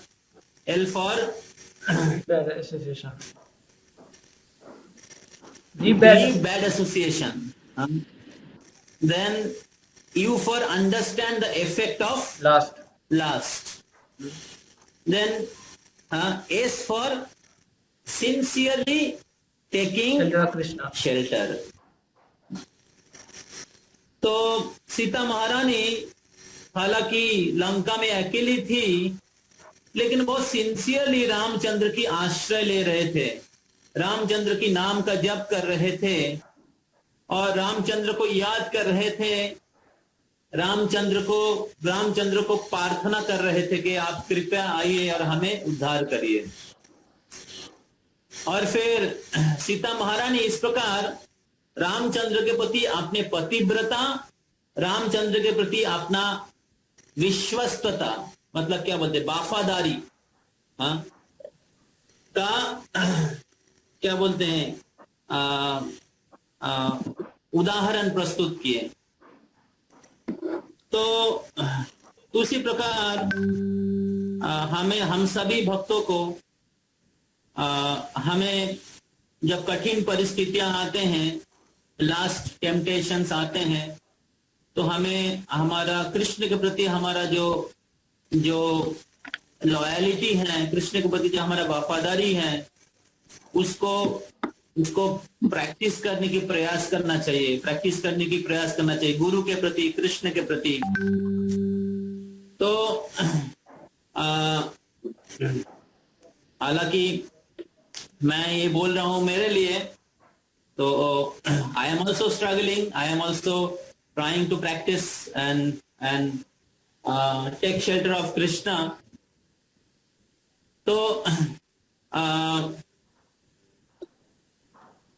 हमें सिंसियरली कृष्ण की शेल्टर लेना चाहिए, कृष्ण की नाम की आश्रय लेना चाहिए, जैसे हरिदास ठाकुर के बारे में प्रभु जी ने कहा। और फिर हमें श्रीमद् भागवतम का आश्रय लेना चाहिए। श्रीमद् भागवतम का श्रवण करने से हमारे हृदय से जो लास्ट है, नष्ट प्रायशु अभद्रेशु नित्यं भागवत सेवया, हृदय में जितनी अभद्रता है नष्ट हो जाता है। और हमें भक्तों की आश्रय लेना चाहिए, प्रगतिशील भक्तों। जैसे कभी हमारे मन में या हमारे जीवन में कोई खराब ऐसे परिस्थितियां हैं, हम लोग काम और अलग अलग बैड हैबिट्स के द्वारा प्रभावित हैं, then we should speak to in confidence. हमें किसी सीनियर भक्तों से बोलना चाहिए, या आपके अगर कोई मित्र हैं जो भक्ति में एडवांस है, भक्ति में स्ट्रांग है, उनसे भी आप शेयर कर सकते हैं। कभी कभी कठिन परिस्थिति होता है जो आपको नॉलेज होने के बाद भी आप उससे मुक्त नहीं हो पाएंगे। नॉलेज से मुक्त होना पॉसिबल नहीं होता है हर समय, विशेष करके लस्ट बहुत स्ट्रांग होता है। इसलिए किसी भक्तों के पास जाके बोलना चाहिए, और जब भक्तों के पास जाके बोलते हैं तो तब क्या होता है, उस भक्तों से जब हम लोग सुनते हैं, उस भक्तों के वाणी से हमारा लस्ट रिड्यूस हो जाता है। हमारे मन में जो माया चल रहा है, ड्रीम चल रहा है, सपना चल रहा है, जो हमें अंधा बना दिया है, आवृतम ज्ञानम एतेन ज्ञानिना नित्य वैरिना, ज्ञान को ढक देता है। कृष्ण कह रहे गीता में ज्ञानिना नित्य वैरिना, इसलिए भक्तों को, ज्ञानियों को वैरी है। काम रूपेण कौन्तेय दुष्फुरेण अनलेन च। This last covers the intelligence and therefore it is a greatest enemy. And the last जो होता है दुष्फुरेण अनलेन च, जितना इसको सेटिस्फाई करेंगे उतना बढ़ेगा। इसलिए प्रभु जैसे कह रहे थे, जितना स्पिरिचुअल प्रैक्टिस करेंगे उससे ही आप इससे मुक्त हो सकते हैं। गुरु के आश्रय, कृष्ण की आश्रय से और प्रार्थना करेंगे तभी हम लोग इससे मुक्त हो सकते हैं। तो सीता महारानी रामचंद्र की आश्रय लिए, राम की नाम का आश्रय लिए, रामचंद्र की चिंतन किए, रामचंद्र से प्रार्थना किए, और रावण के प्रपोजल को एक्सेप्ट नहीं किए। माइंड में गिव मेनी प्रपोजल और someone else can give many proposal, दूसरा कोई भी प्रपोजल दे सकते हैं। और बाहर के दुनिया में अलग अलग एसोसिएशन प्रोवोक कर सकते हैं आपको, but you should reject those proposal, जैसे सीता महारानी रावण के प्रपोजल को रिजेक्ट किए। और तब क्या हुआ, रामचंद्र की कृपा से हनुमान जी आए। तो हनुमान जी जब आए तो तब हनुमान जी ने कहा कि भगवान श्री राम हमें आपके पास भेजे हैं आपको उद्धार करने के लिए। तो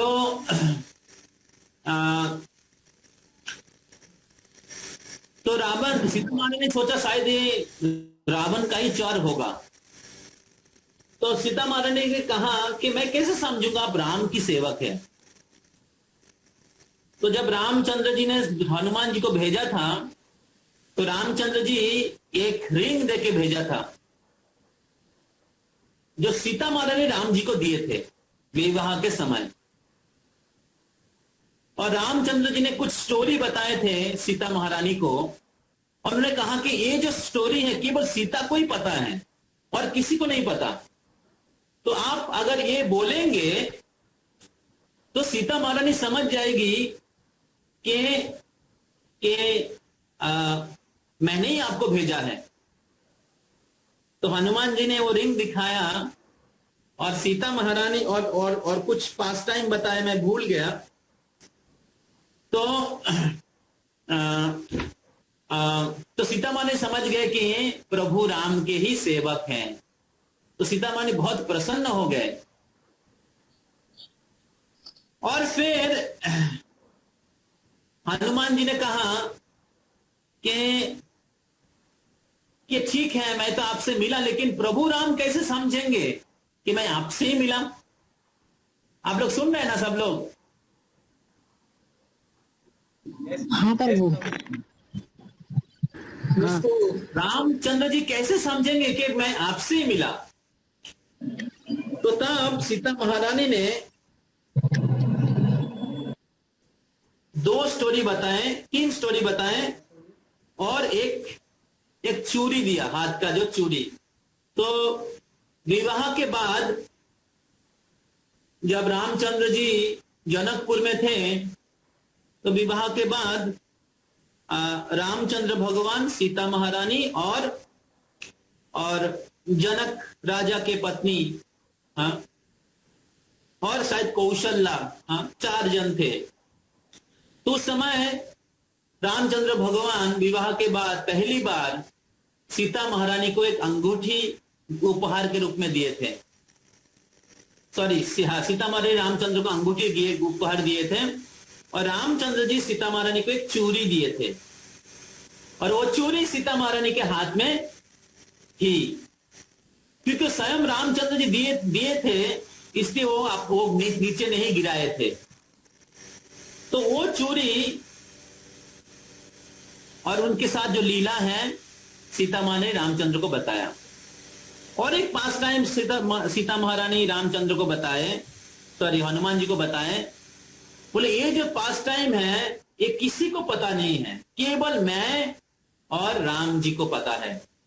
तो सोचिए हनुमान जी कितने कितने कॉन्फिडेंशियल सर्वेंट हैं रामचंद्र के, जो रामचंद्र अपने सबसे गोपनीय लीला हनुमान जी को बताएं और सीता मां ने सबसे गोपनीय लीला रामचंद्र जी को बताए।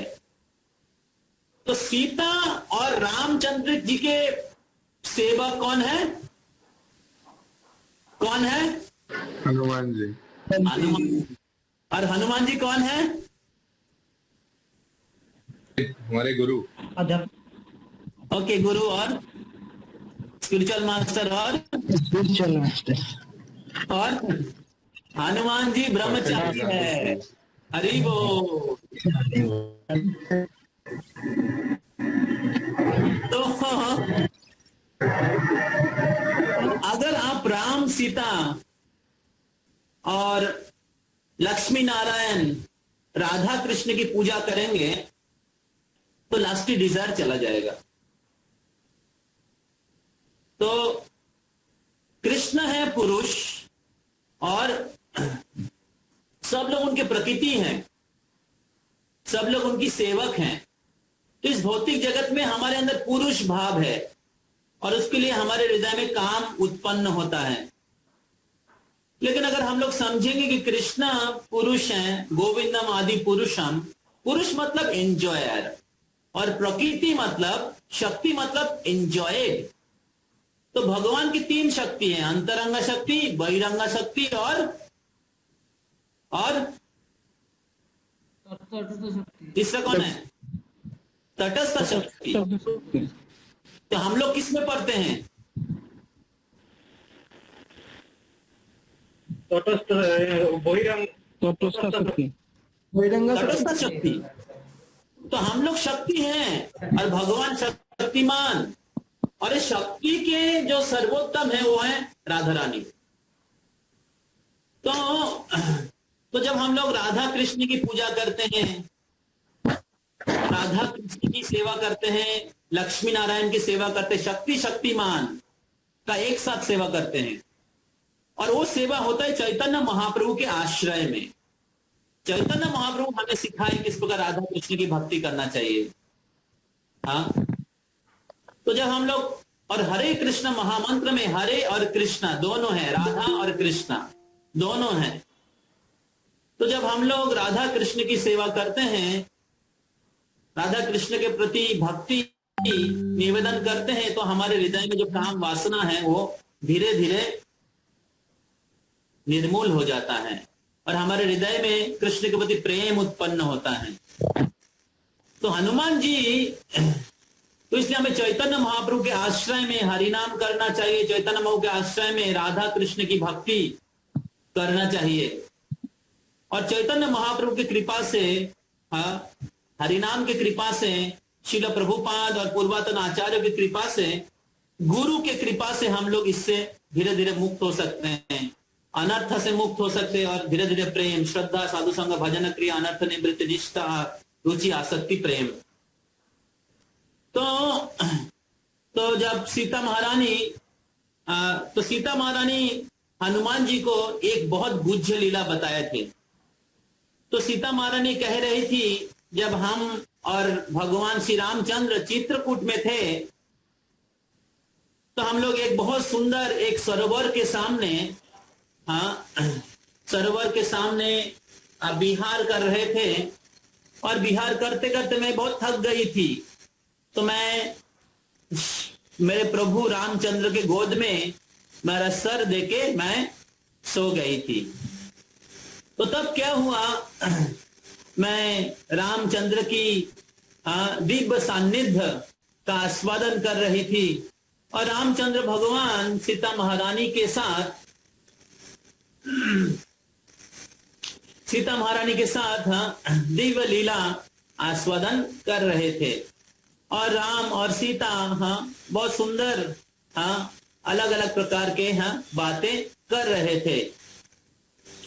तो अचानक क्या हुआ, एक पक्षी आया, कौआ। तो कौआ सीता महारानी के मुंह में बार बार बैठने की मतलब क्या बोलते हैं, उसको क्या बोलते हैं, बार बार उनके चोट से सीता महारानी को आक्रमण करने की प्रयास कर रहे थे। तो रामचंद्र को दिखाई नहीं दे रहे, तो रामचंद्र उस तरफ थे और सीता महारानी इस तरफ पीछे की ओर मतलब बैठे हुए थे, पीछे की ओर मतलब फेस दूसरी तरफ देखे, रामचंद्र को दिखाई नहीं दे रहा था। तो सीता महारानी एक दो बार हटाने की प्रयास किए, लेकिन वो जो कौवा था, एक्चुअली वो कौवा इंद्र का पुत्र था जयंत, और वो बहुत कामुक था। और सीता महारानी के दिव्य रूप का दर्शन करके, उनके सुंदर मुखों का दर्शन करके उनको उनके प्रति काम वासना, मतलब काम भाव से सीता महारानी के पास आ रहे थे। तो जब ये जयंत जो है इंद्र का बेटा, वो नहीं मतलब सीता महारानी के प्रयास से नहीं जा रहे हैं, तो सीता महारानी रामचंद्र को बोले कि हे प्रभु, ये कौवा बार बार मेरे को आक्रमण कर रहा है। तो रामचंद्र जब भी देखा कि कौवा है, तो रामचंद्र बहुत गुस्सा हो गए और गुस्सा से एक तिनखा लेके एक मंत्र उच्चारण करके उसको कौवा की तरफ छोड़ दिया।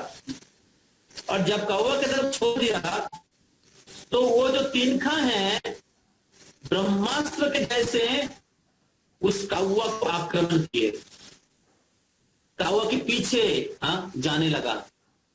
और फिर जो कौवा बहुत तेजी से उड़ने लगे, जिस प्रकार दुर्वासा मुनि सुदर्शन चक्र को देख के भागने लगे थे। तो पहले इंद्र के पास गया, तो इंद्र समझ गए कि रामचंद्र का है, बोले मैं कुछ नहीं कर सकता हूँ, दूसरा किसी के पास जाओ। ब्रह्मा के पास गए, ब्रह्मा बोले ये तो प्रभु राम का है, मैं कुछ नहीं कर। शिव जी के पास गए, कोई बचा नहीं पाया उनको। तो अभी उसके पास कोई ऑप्शन नहीं है, कोई शेल्टर नहीं है कि उसको बचा सकता है। कोई बचा सकता है, छोड़ा है वही बचा सकता है। तो तब क्या हुआ, जयंत ने क्या किया, फिर वापस घूम के आए और रामचंद्र के चरणों में आत्मसमर्पण किए कि बोले प्रभु मेरा अपराध हो गया है, मैंने बहुत बड़ी भूल कर दिए हैं।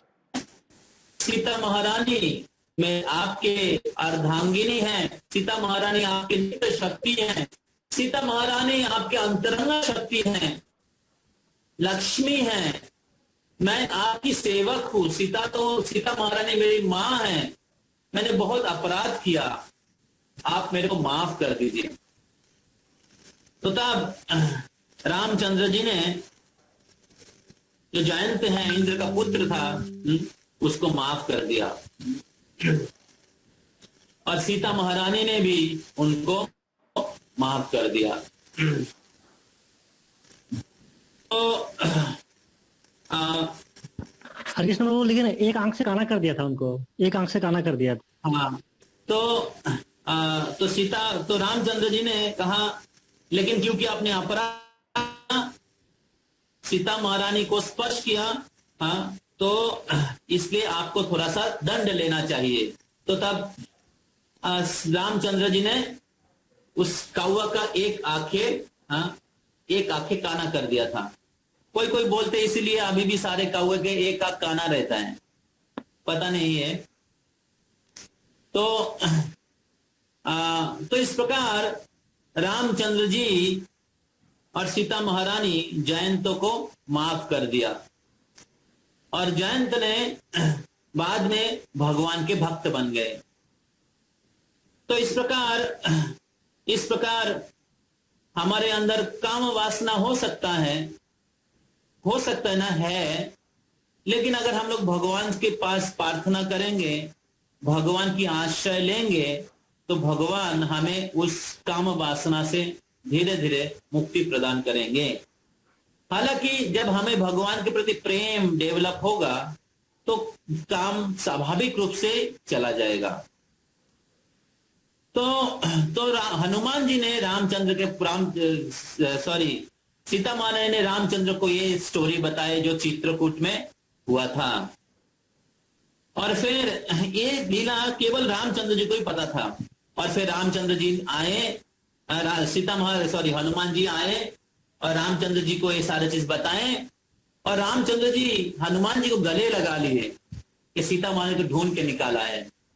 और फिर रामचंद्र जी हनुमान जी और सारे वानर सेना के साथ लंका गए और सीता महारानी को वापस उद्धार करके वापस लेके आए और सीता महारानी के साथ रामचंद्र का मिलन हुआ। तो इसमें देखिए सीता महारानी को रामचंद्र से मिलने के लिए सबसे ज्यादा महत्वपूर्ण रोल था गुरु का, मतलब हनुमान जी का। तो उसी प्रकार अगर हम लोग गुरु के आश्रय में रहते हैं, गुरु का निर्देश पालन करते हैं और भगवान के ऊपर विश्वास रहते हैं, तो फिर हम लोग भगवान से दोबारा मिल सकते हैं। भगवान के प्रति हमारा प्रेम जागरूक कर सकते हैं। तो सीता महारानी एक आदर्श भक्त का उदाहरण प्रस्तुत करती हैं। किस प्रकार हमें भगवान के प्रति विश्वास रहना चाहिए, किस प्रकार हमें गुरु के शरणागत रहना चाहिए, गुरु के आश्रय में रहना चाहिए, गुरु को हमारे हृदय का बात बोलना चाहिए, शुद्ध भक्त को हमारे हृदय का बात बोलना चाहिए और भगवान से प्रार्थना करना चाहिए। जैसे प्रभु जी ने कहा है, leave bad association, then understand the effect of lust, then sincerely taking shelter of Krishna's name, Srimad Bhagavatam, association, and the different parts of devotional service, and T for tolerating the provoking situation. तो सीता महारानी के लिए सब provoking situation था, लेकिन उन्होंने सारे provoking situation को टॉलरेट किए रामचंद्र जी को याद करके। तो जितना याद करेंगे रामचंद्र जी को और गुरु के आदेशों को जितना याद करेंगे, उनके साथ रिलेशनशिप जितना स्ट्रांग होगा भक्ति के द्वारा, उतना ही प्रोवोकिंग सिचुएशन को टॉलरेट करने की शक्ति प्राप्त होगा। तो प्रोवोकिंग सिचुएशन को टॉलरेट करने के लिए शक्ति चाहिए। और प्रभु जी ने उसके ऊपर बोला कि 4 प्रकार की सहिष्णुता है, दंड सहिष्णुता, वेग सहिष्णुता, परमत सहिष्णुता एंड परम सहिष्णुता। तो अलग अलग प्रकार के जो जितने भी हमें भक्ति करने की, भगवान को प्राप्त करने की इच्छा तीव्र होगा, उतना ही ये जो अलग अलग प्रकार के प्रोवोकिंग सिचुएशन है उसको टॉलरेट करने की शक्ति मिलेगा। जिस प्रकार हरिदास ठाकुर ने टॉलरेट किया था हरिनाम के आश्रय में, तो बहुत बार हमारे शक्ति उतना नहीं हो सकता है, तो इसलिए हम लोग का शेल्टर डिवोटी ज्यादा हो सकता है या गुरु ज्यादा हो सकता है। गुरु के पास या सीनियर डिवोटी के पास हम लोग जाके एक्सप्रेस कर सकते हैं हमारे डिफिकल्टीज, तो उसमें से हमें शक्ति मिलता है। हालांकि रेगुलर बेसिस में जरूर हमारे साधना, हमारे रीडिंग, हियरिंग, सर्विसेज का शेल्टर लेना चाहिए, एंगेज रहना चाहिए। हमारे मन और इंद्रियों को भगवान की सेवा में, गुरु की सेवा में एंगेज रखना चाहिए। अगर अनएंगेज रहेंगे, अनएंगेज रहेंगे तो क्या बोलते हैं ना, वो unengaged mind is a devil's workshop. तो empty mind is a devil's workshop. तो अगर हम लोग एंगेज नहीं रहेंगे कृष्ण की सेवा में, गुरु की सेवा में, फिजिकल सर्विसेज में, तो फिर माइंड में अलग अलग गंदा चीज आएगा। इसलिए हमें वॉलेंटियरली हमें प्रयास करना चाहिए, इसमें एंगेज रखने की प्रयास करना चाहिए। तो तब क्या होगा, सीता महारानी के जैसे रामचंद्र जी की कृपा प्राप्त होगा। हनुमान जी की कृपा से हमें रामचंद्र से दोबारा मिलने की सौभाग्य प्राप्त होगा। तो इस प्रकार सीता महारानी ने ये बहुत सुंदर चित्रकूट का पास टाइम और बताए थे जब वो लंका में थे। तो लंका इज लाइक ए भौतिक जगत और अयोध्या आध्यात्मिक जगत है। तो इस भौतिक जगत जो है मैथुनागार, इससे हमें उद्धार प्राप्त हो सकता है गुरु हनुमान जैसे गुरु के कृपा से, श्रील प्रभुपाद गुरु परंपरा गुरु की कृपा से और रामचंद्र जी के कृपा से हमें इस भौतिक जगत रूपी जो बंधन से हमें मुक्ति मिलेगा। काम रूपी जो कारागार है उससे हमें मुक्ति मिलेगा और कृष्ण से हमारा कृष्ण और कृष्ण की शुद्ध भक्तों के प्रति हमारा प्रेम जागरूक होगा। तो इसी अवसर पे इसी उद्देश्य को रखते हुए हम लोग इस बार चित्रकूट और प्रयाग का यात्रा दुर्गा पूजा में हम लोग रखे हैं।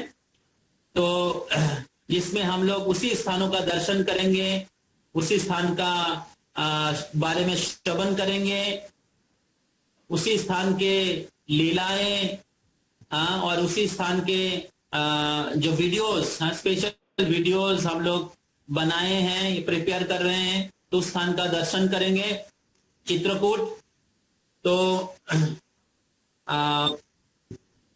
ये चित्रकूट एक जगह है जो जिसमें भगवान श्री रामचंद्र अपने वनवास में सबसे ज्यादा समय बिताए हैं और श्री रामचंद्र के सारे मधुर लीलाएं इस चित्रकूट धाम में हुआ था। चित्रकूट अभी भी वैसा ही सुंदर स्थान है जो हजार साल पहले था। चित्रकूट में अभी भी क्या बोलते मॉडर्नाइजेशन नहीं हुआ है। तो अक्षय प्रभु है क्या इधर? यस प्रभु जी, यस प्रभु जी।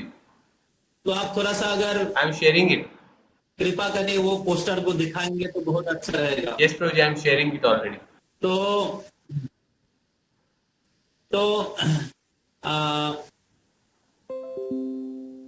चित्रकूट और प्रयाग बहुत ही सुंदर स्थान है। उधर बहुत सुंदर मंदाकिनी गंगा है, बहुत ही सुंदर जगह है। मैंने पर्सनली गया है चित्रकूट में और नदी के दोनों तरफ बहुत ही विशाल पहाड़ है, वन और जंगल से भरा हुआ है और बहुत बड़ा बड़ा सुंदर सुंदर मंदिर है। तो इस स्थान का हम लोग दर्शन करेंगे। चित्रकूट में बहुत सुंदर सुंदर जगह है, थोड़ा नीचे जाइए। तो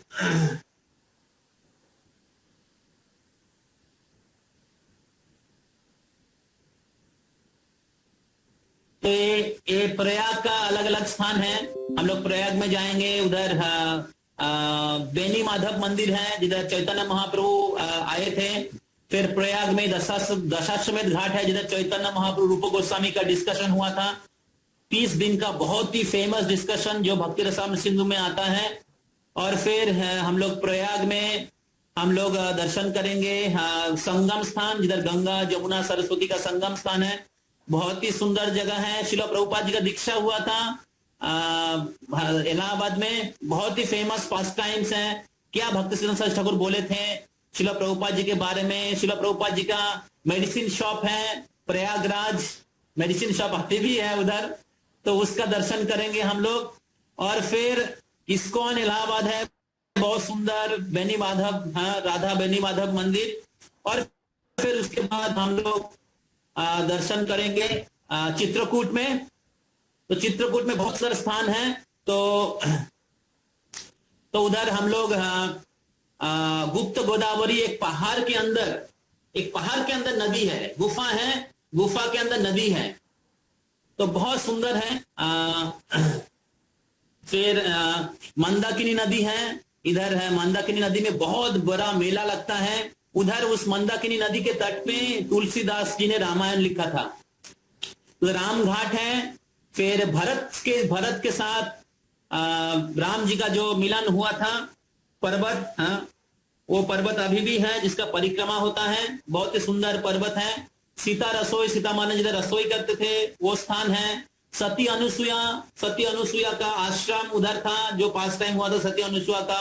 बहुत सुंदर पास टाइम। ब्रह्मा, शिव और विष्णु जी उनको परीक्षा करने के लिए आए थे। हनुमान धारा है, हनुमान जी उधर गंगा जी को लाए थे। और भी बहुत सारे स्थान हैं तो जो हम लोग उस यात्रा में हम लोग श्रवण करेंगे। तो इस प्रकार ये 4-5 दिन का यात्रा है जो हम लोग फिजिकली करते हैं हर साल। तो इस बार आप लोगों के लिए वर्चुअली अवेलेबल है। श्रील प्रभुपाद जी कहते हैं, उस दिन हम लोग द्वारका के पास टाइम में हम लोग चर्चा कर रहे थे कि श्रील प्रभुपाद कहते हैं कि अगर ये जो धाम का यात्रा सुनने के द्वारा होता है, श्रवण करने के द्वारा होता है, तो भक्तों से श्रवण करने के द्वारा होता है। गौर आमार जेसब स्थाने करिल भ्रमण रंगे सेसब स्थान हेरिब आमी प्रणयी भक्त संगे। तो भक्तों के संग में चैतन्य महाप्रभु सारे तीर्थों का भ्रमण करते थे और भक्तों के संग में उसका हम लोग आस्वादन कर सकते हैं। तो इस प्रकार ये जो वर्चुअल यात्रा है जिसमें आप श्रवण करेंगे, जिसमें आप दर्शन करेंगे और वीडियोस, हम लोग स्पेशल वीडियोस भी आप लोगों को दिखाएंगे उस स्थान का।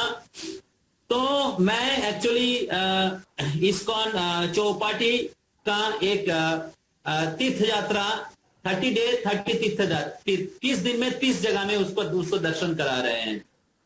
तो मैं कुछ दिन पहले अटेंड किया था, एक लग रहा है कि मैं उधर ही हूँ।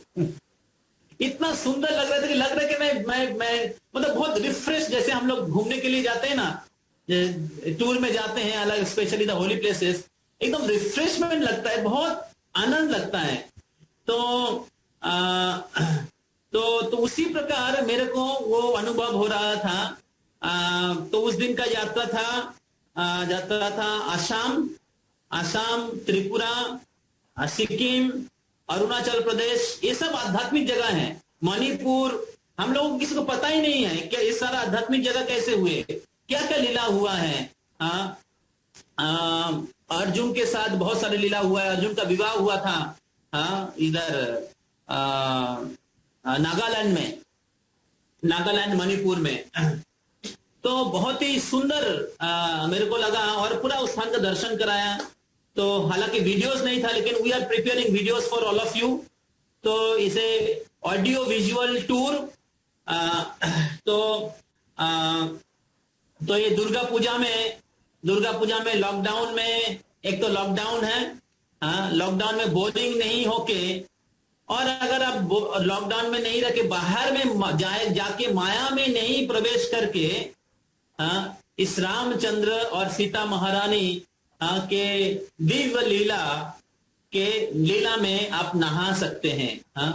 और इस प्रकार आपके दुर्गा पूजा के जो हॉलीडेज हैं इसका बेस्ट यूटिलाइज कर सकते हैं और एक रिजुबिनेशन, एक रिफ्रेशमेंट और एक दिव्य आनंद का आस्वादन कर सकते हैं। भगवान की लीला स्थलियों का दर्शन करके, भगवान की कथा श्रवण करके, भगवान के प्रति प्रेम इस श्रवण करने के द्वारा, उस तीर्थ स्थान का दर्शन करने के द्वारा भगवान के प्रति प्रेम को और बढ़ा सकते हैं। और इस लॉकडाउन में भी तीर्थ स्थान और विशेष करके लीला स्थलियों का दर्शन करके अपने जीवन को और सफल बना सकते हैं। तो आपको सेम बेनिफिट होगा, जाके जो बेनिफिट होता है श्रवण करने से, दर्शन करने से, भक्तों के संग में वही बेनिफिट होगा। और श्रील प्रभुपाद भागवतम के तात्पर्य में कहते हैं। तो इसलिए मेरा रिक्वेस्ट है आप सभी से, तो इसका बेनिफिट ले सकते हैं। तो इसके लिए हम लोग एक रजिस्ट्रेशन फॉर्म बनाए हैं। ये रजिस्ट्रेशन कंपलसरी है। जो लोग रजिस्ट्रेशन करेंगे उनके लिए हम लोग एक व्हाट्सएप ग्रुप बनाएंगे और लिंक और बाकी इंफॉर्मेशन उसी ग्रुप में आएगा। तो ये फर्स्ट कम फर्स्ट सर्विसेज हैं। तो जो लोग रजिस्ट्रेशन करेंगे, तो we have made a Google registration form and we have very little 50 rupees registration fees for all of your sincerity.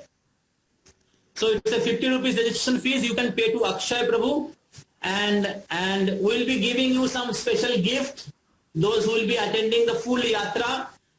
तो हम लोग लॉकडाउन के बाद एक गेट टुगेदर होगा सबके लिए। So there will be special prasad for all of you and there will be special gift for all of you, all the tour participants। Generally we give special prizes in the tour। Tour में जब tour खत्म होता है तो tour के participants को special gift देते हैं हम लोग टूर में।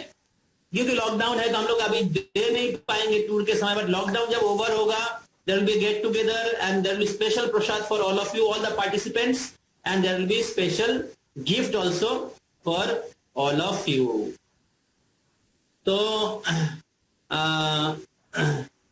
इसका डेट है। तो कौन कौन इसको भाग लेना चाहेंगे?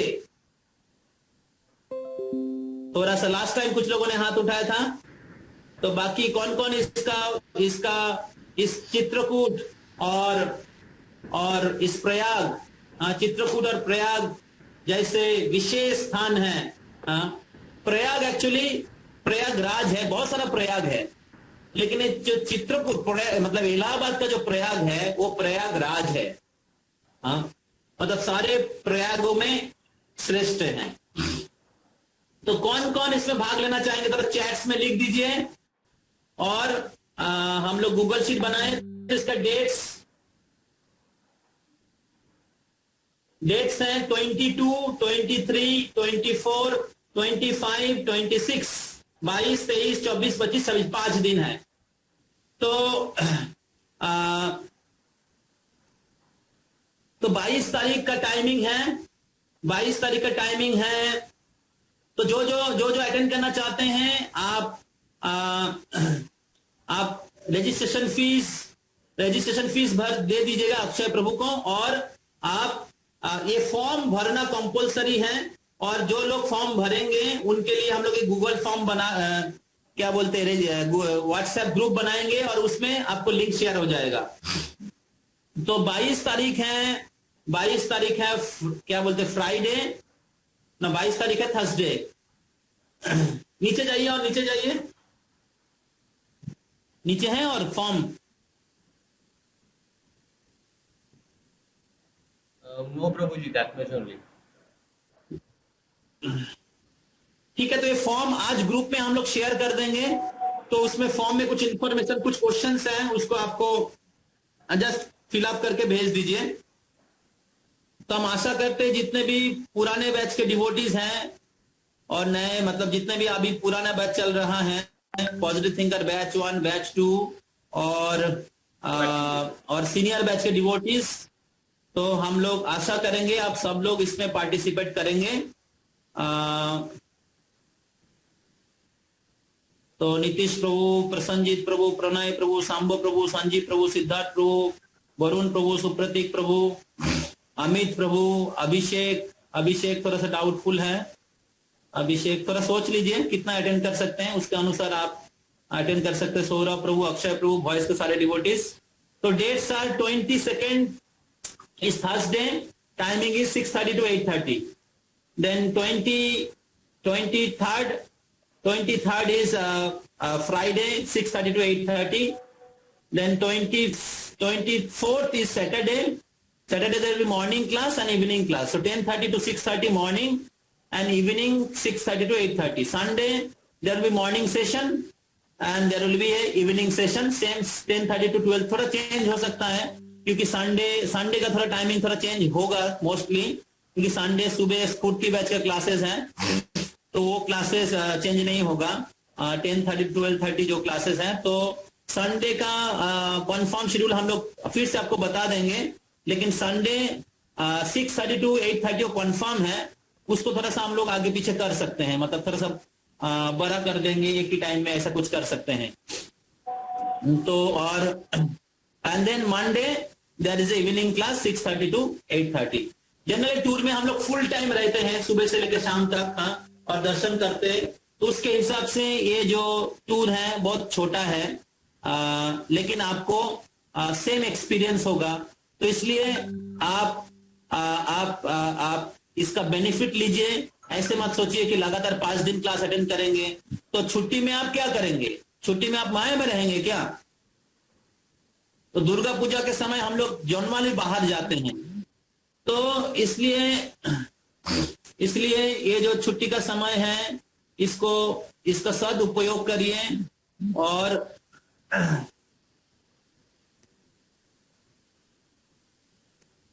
इस वर्चुअल टूर का बेनिफिट लीजिए। बहुत सुंदर सुंदर पास टाइम है और जगह भी बहुत ही सुंदर है। जगह भी बहुत सुंदर है। तो हम लोग इस बार वर्चुअल करेंगे और आशा करेंगे हमें फ्यूचर में रामचंद्र जी की कृपा होगा, जिधर हम लोग स्वयं जा पाएंगे। तो उधर बहुत सुंदर मंदाकिनी नदी है और इलाहाबाद जो संगम स्थल है प्रयागराज, उधर गंगा जी है, जमुना जी है, सरस्वती जी है। और ये सारे नदियों का इतना शक्ति है, सारे नदियों का इतना शक्ति, आप अगर 3 बार इनका नाम उच्चारण करेंगे वो प्रकट हो जाते हैं। गुरु महाराज जी ने कहा है कि अगर गंगा नहीं है लेकिन गंगा गंगा गंगा 3 बार बोलेंगे तो गंगा उधर प्रकट हो जाता है और गंगा स्नान का फल प्राप्त हो जाएगा। हरि बोल। हरि बोल। तो इसलिए ये दुर्गा पूजा में बाहर के दुनिया का माया में नहीं स्नान करके ये बाहर के जो फिल्मी सॉन्ग और माइक का आवाज में वो क्या बोलते हैं, अपनी चेतना को दूषित नहीं करके, अपने जप संख्या को कम नहीं करके भक्तों के संग लीजिए। और दुर्गा देवी कृष्ण की दासी हैं, अगर आप कृष्ण की आश्रय लेंगे तो दुर्गा देवी की ज्यादा कृपा प्राप्त होगा। बहुत लोग इस समय दुर्गा देवी की पूजा में डूब जाते हैं, उनको पता है कृष्ण भगवान है और कृष्ण की भक्ति करने से किसी का भक्ति करने की जरूरत नहीं होता है, लेकिन क्या है, अटैचमेंट है, फैमिली मेंबर का रिचुअल्स हैं, दुर्गा पूजा में डूब जाते हैं और कृष्ण की भक्ति छोड़ देते हैं। तो दुर्गा देवी से इस समय हमें प्रार्थना करना चाहिए, कात्यायनी महामाये महाजोगिन अधीश्वरी नंद गोप सुतम देवी पतिं में कुरुते नमः। दुर्गा देवी के प्रार्थना करना चाहिए कि दुर्गा देवी हमें कृष्ण की भक्ति दीजिए कि हम आपके जो कारागार है इस कारागार से मुक्ति प्राप्त करें। आप कृपा करें, जो आपने कारागार बनाए इस भौतिक जगत में कृष्ण से अलग होके एंजॉय करने के कारण इस कारागार रूपी भौतिक जगत में हम फंसे हुए हैं, इससे मुक्त होके कृष्ण के धाम में वापस जा सके। तो अगर दुर्गा देवी से हमें प्रार्थना करेंगे और कृष्ण की आश्रय में रहेंगे तो दुर्गा देवी आपको गेट पास दे देगा, या तुमको इस भौतिक जगत में रहने की कोई जरूरत नहीं है, कृष्ण के पास जाके सेवा करो। तो इस प्रकार गेट पास पाने के बहुत अच्छा अवसर है इस वर्चुअल टूर में पार्टिसिपेट करके। तो आप लोग रेडी हैं इस वर्चुअल टूर का पार्टिसिपेट करने के लिए? तो हम लोग पहले दिन जो 22 है उस दिन हम लोग चर्चा करेंगे preparing our consciousness to enter into holy dham and how to enter into the holy dham. भगवान के धाम में प्रवेश करने की क्या प्रोसेस है, भगवान के धाम में प्रवेश करके कैसे करना चाहिए, भगवान के धाम में प्रवेश करने के लिए हमारी चेतना को कैसे तैयार करना चाहिए। इस भौतिक जगत में रह के, कलकत्ता शहर अलग अलग शहर में रह के हमारी चेतना दूषित हो गया है, हमारे मन दूषित हो गया है, लेकिन आध्यात्मिक जगत पवित्र है, भगवान के धाम पवित्र है। इसलिए उस धाम में प्रवेश करने के लिए, भगवान की संग प्राप्त करने के लिए हमारे हृदय को पवित्र करना पड़ेगा, हमारे मन को। प्रभुपाद बोलते one can not enter into Vrindavan dham by purchasing ticket, train ticket. तो ट्रेन टिकट से आप धाम में प्रवेश नहीं कर सकते, कि भगवान की कृपा से ही आप भगवान के धाम में प्रवेश कर सकते हैं।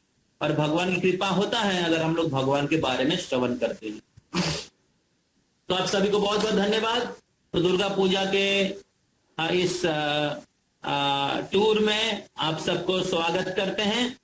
तो हम लोग पहला दिन हम लोग बैठेंगे अगले थर्सडे को, अगले थर्सडे ना, तो अगले थर्सडे 6:30 बजे।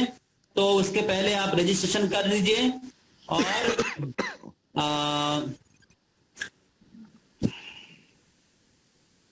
और आप सभी से निवेदन है, कृपया आप लोग साधना कार्ड का फिलअप करिए, साधना कार्ड का रिपोर्ट आप भेजिए, ठीक है, आपके स्पिरिचुअल प्रैक्टिसिंग रिपोर्ट आप ग्रुप में भेजिए।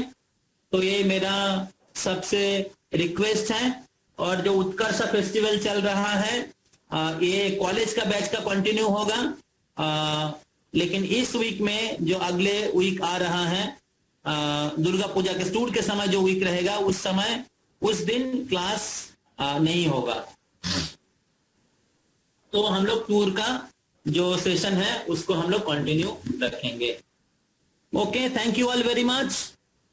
So please take this time sincerely. Don't disturb your spiritual practice due to Durga Puja. Don't go into Maya. Take shelter of Krishna and participate in this special yatra of Prayag and Chitrakoot.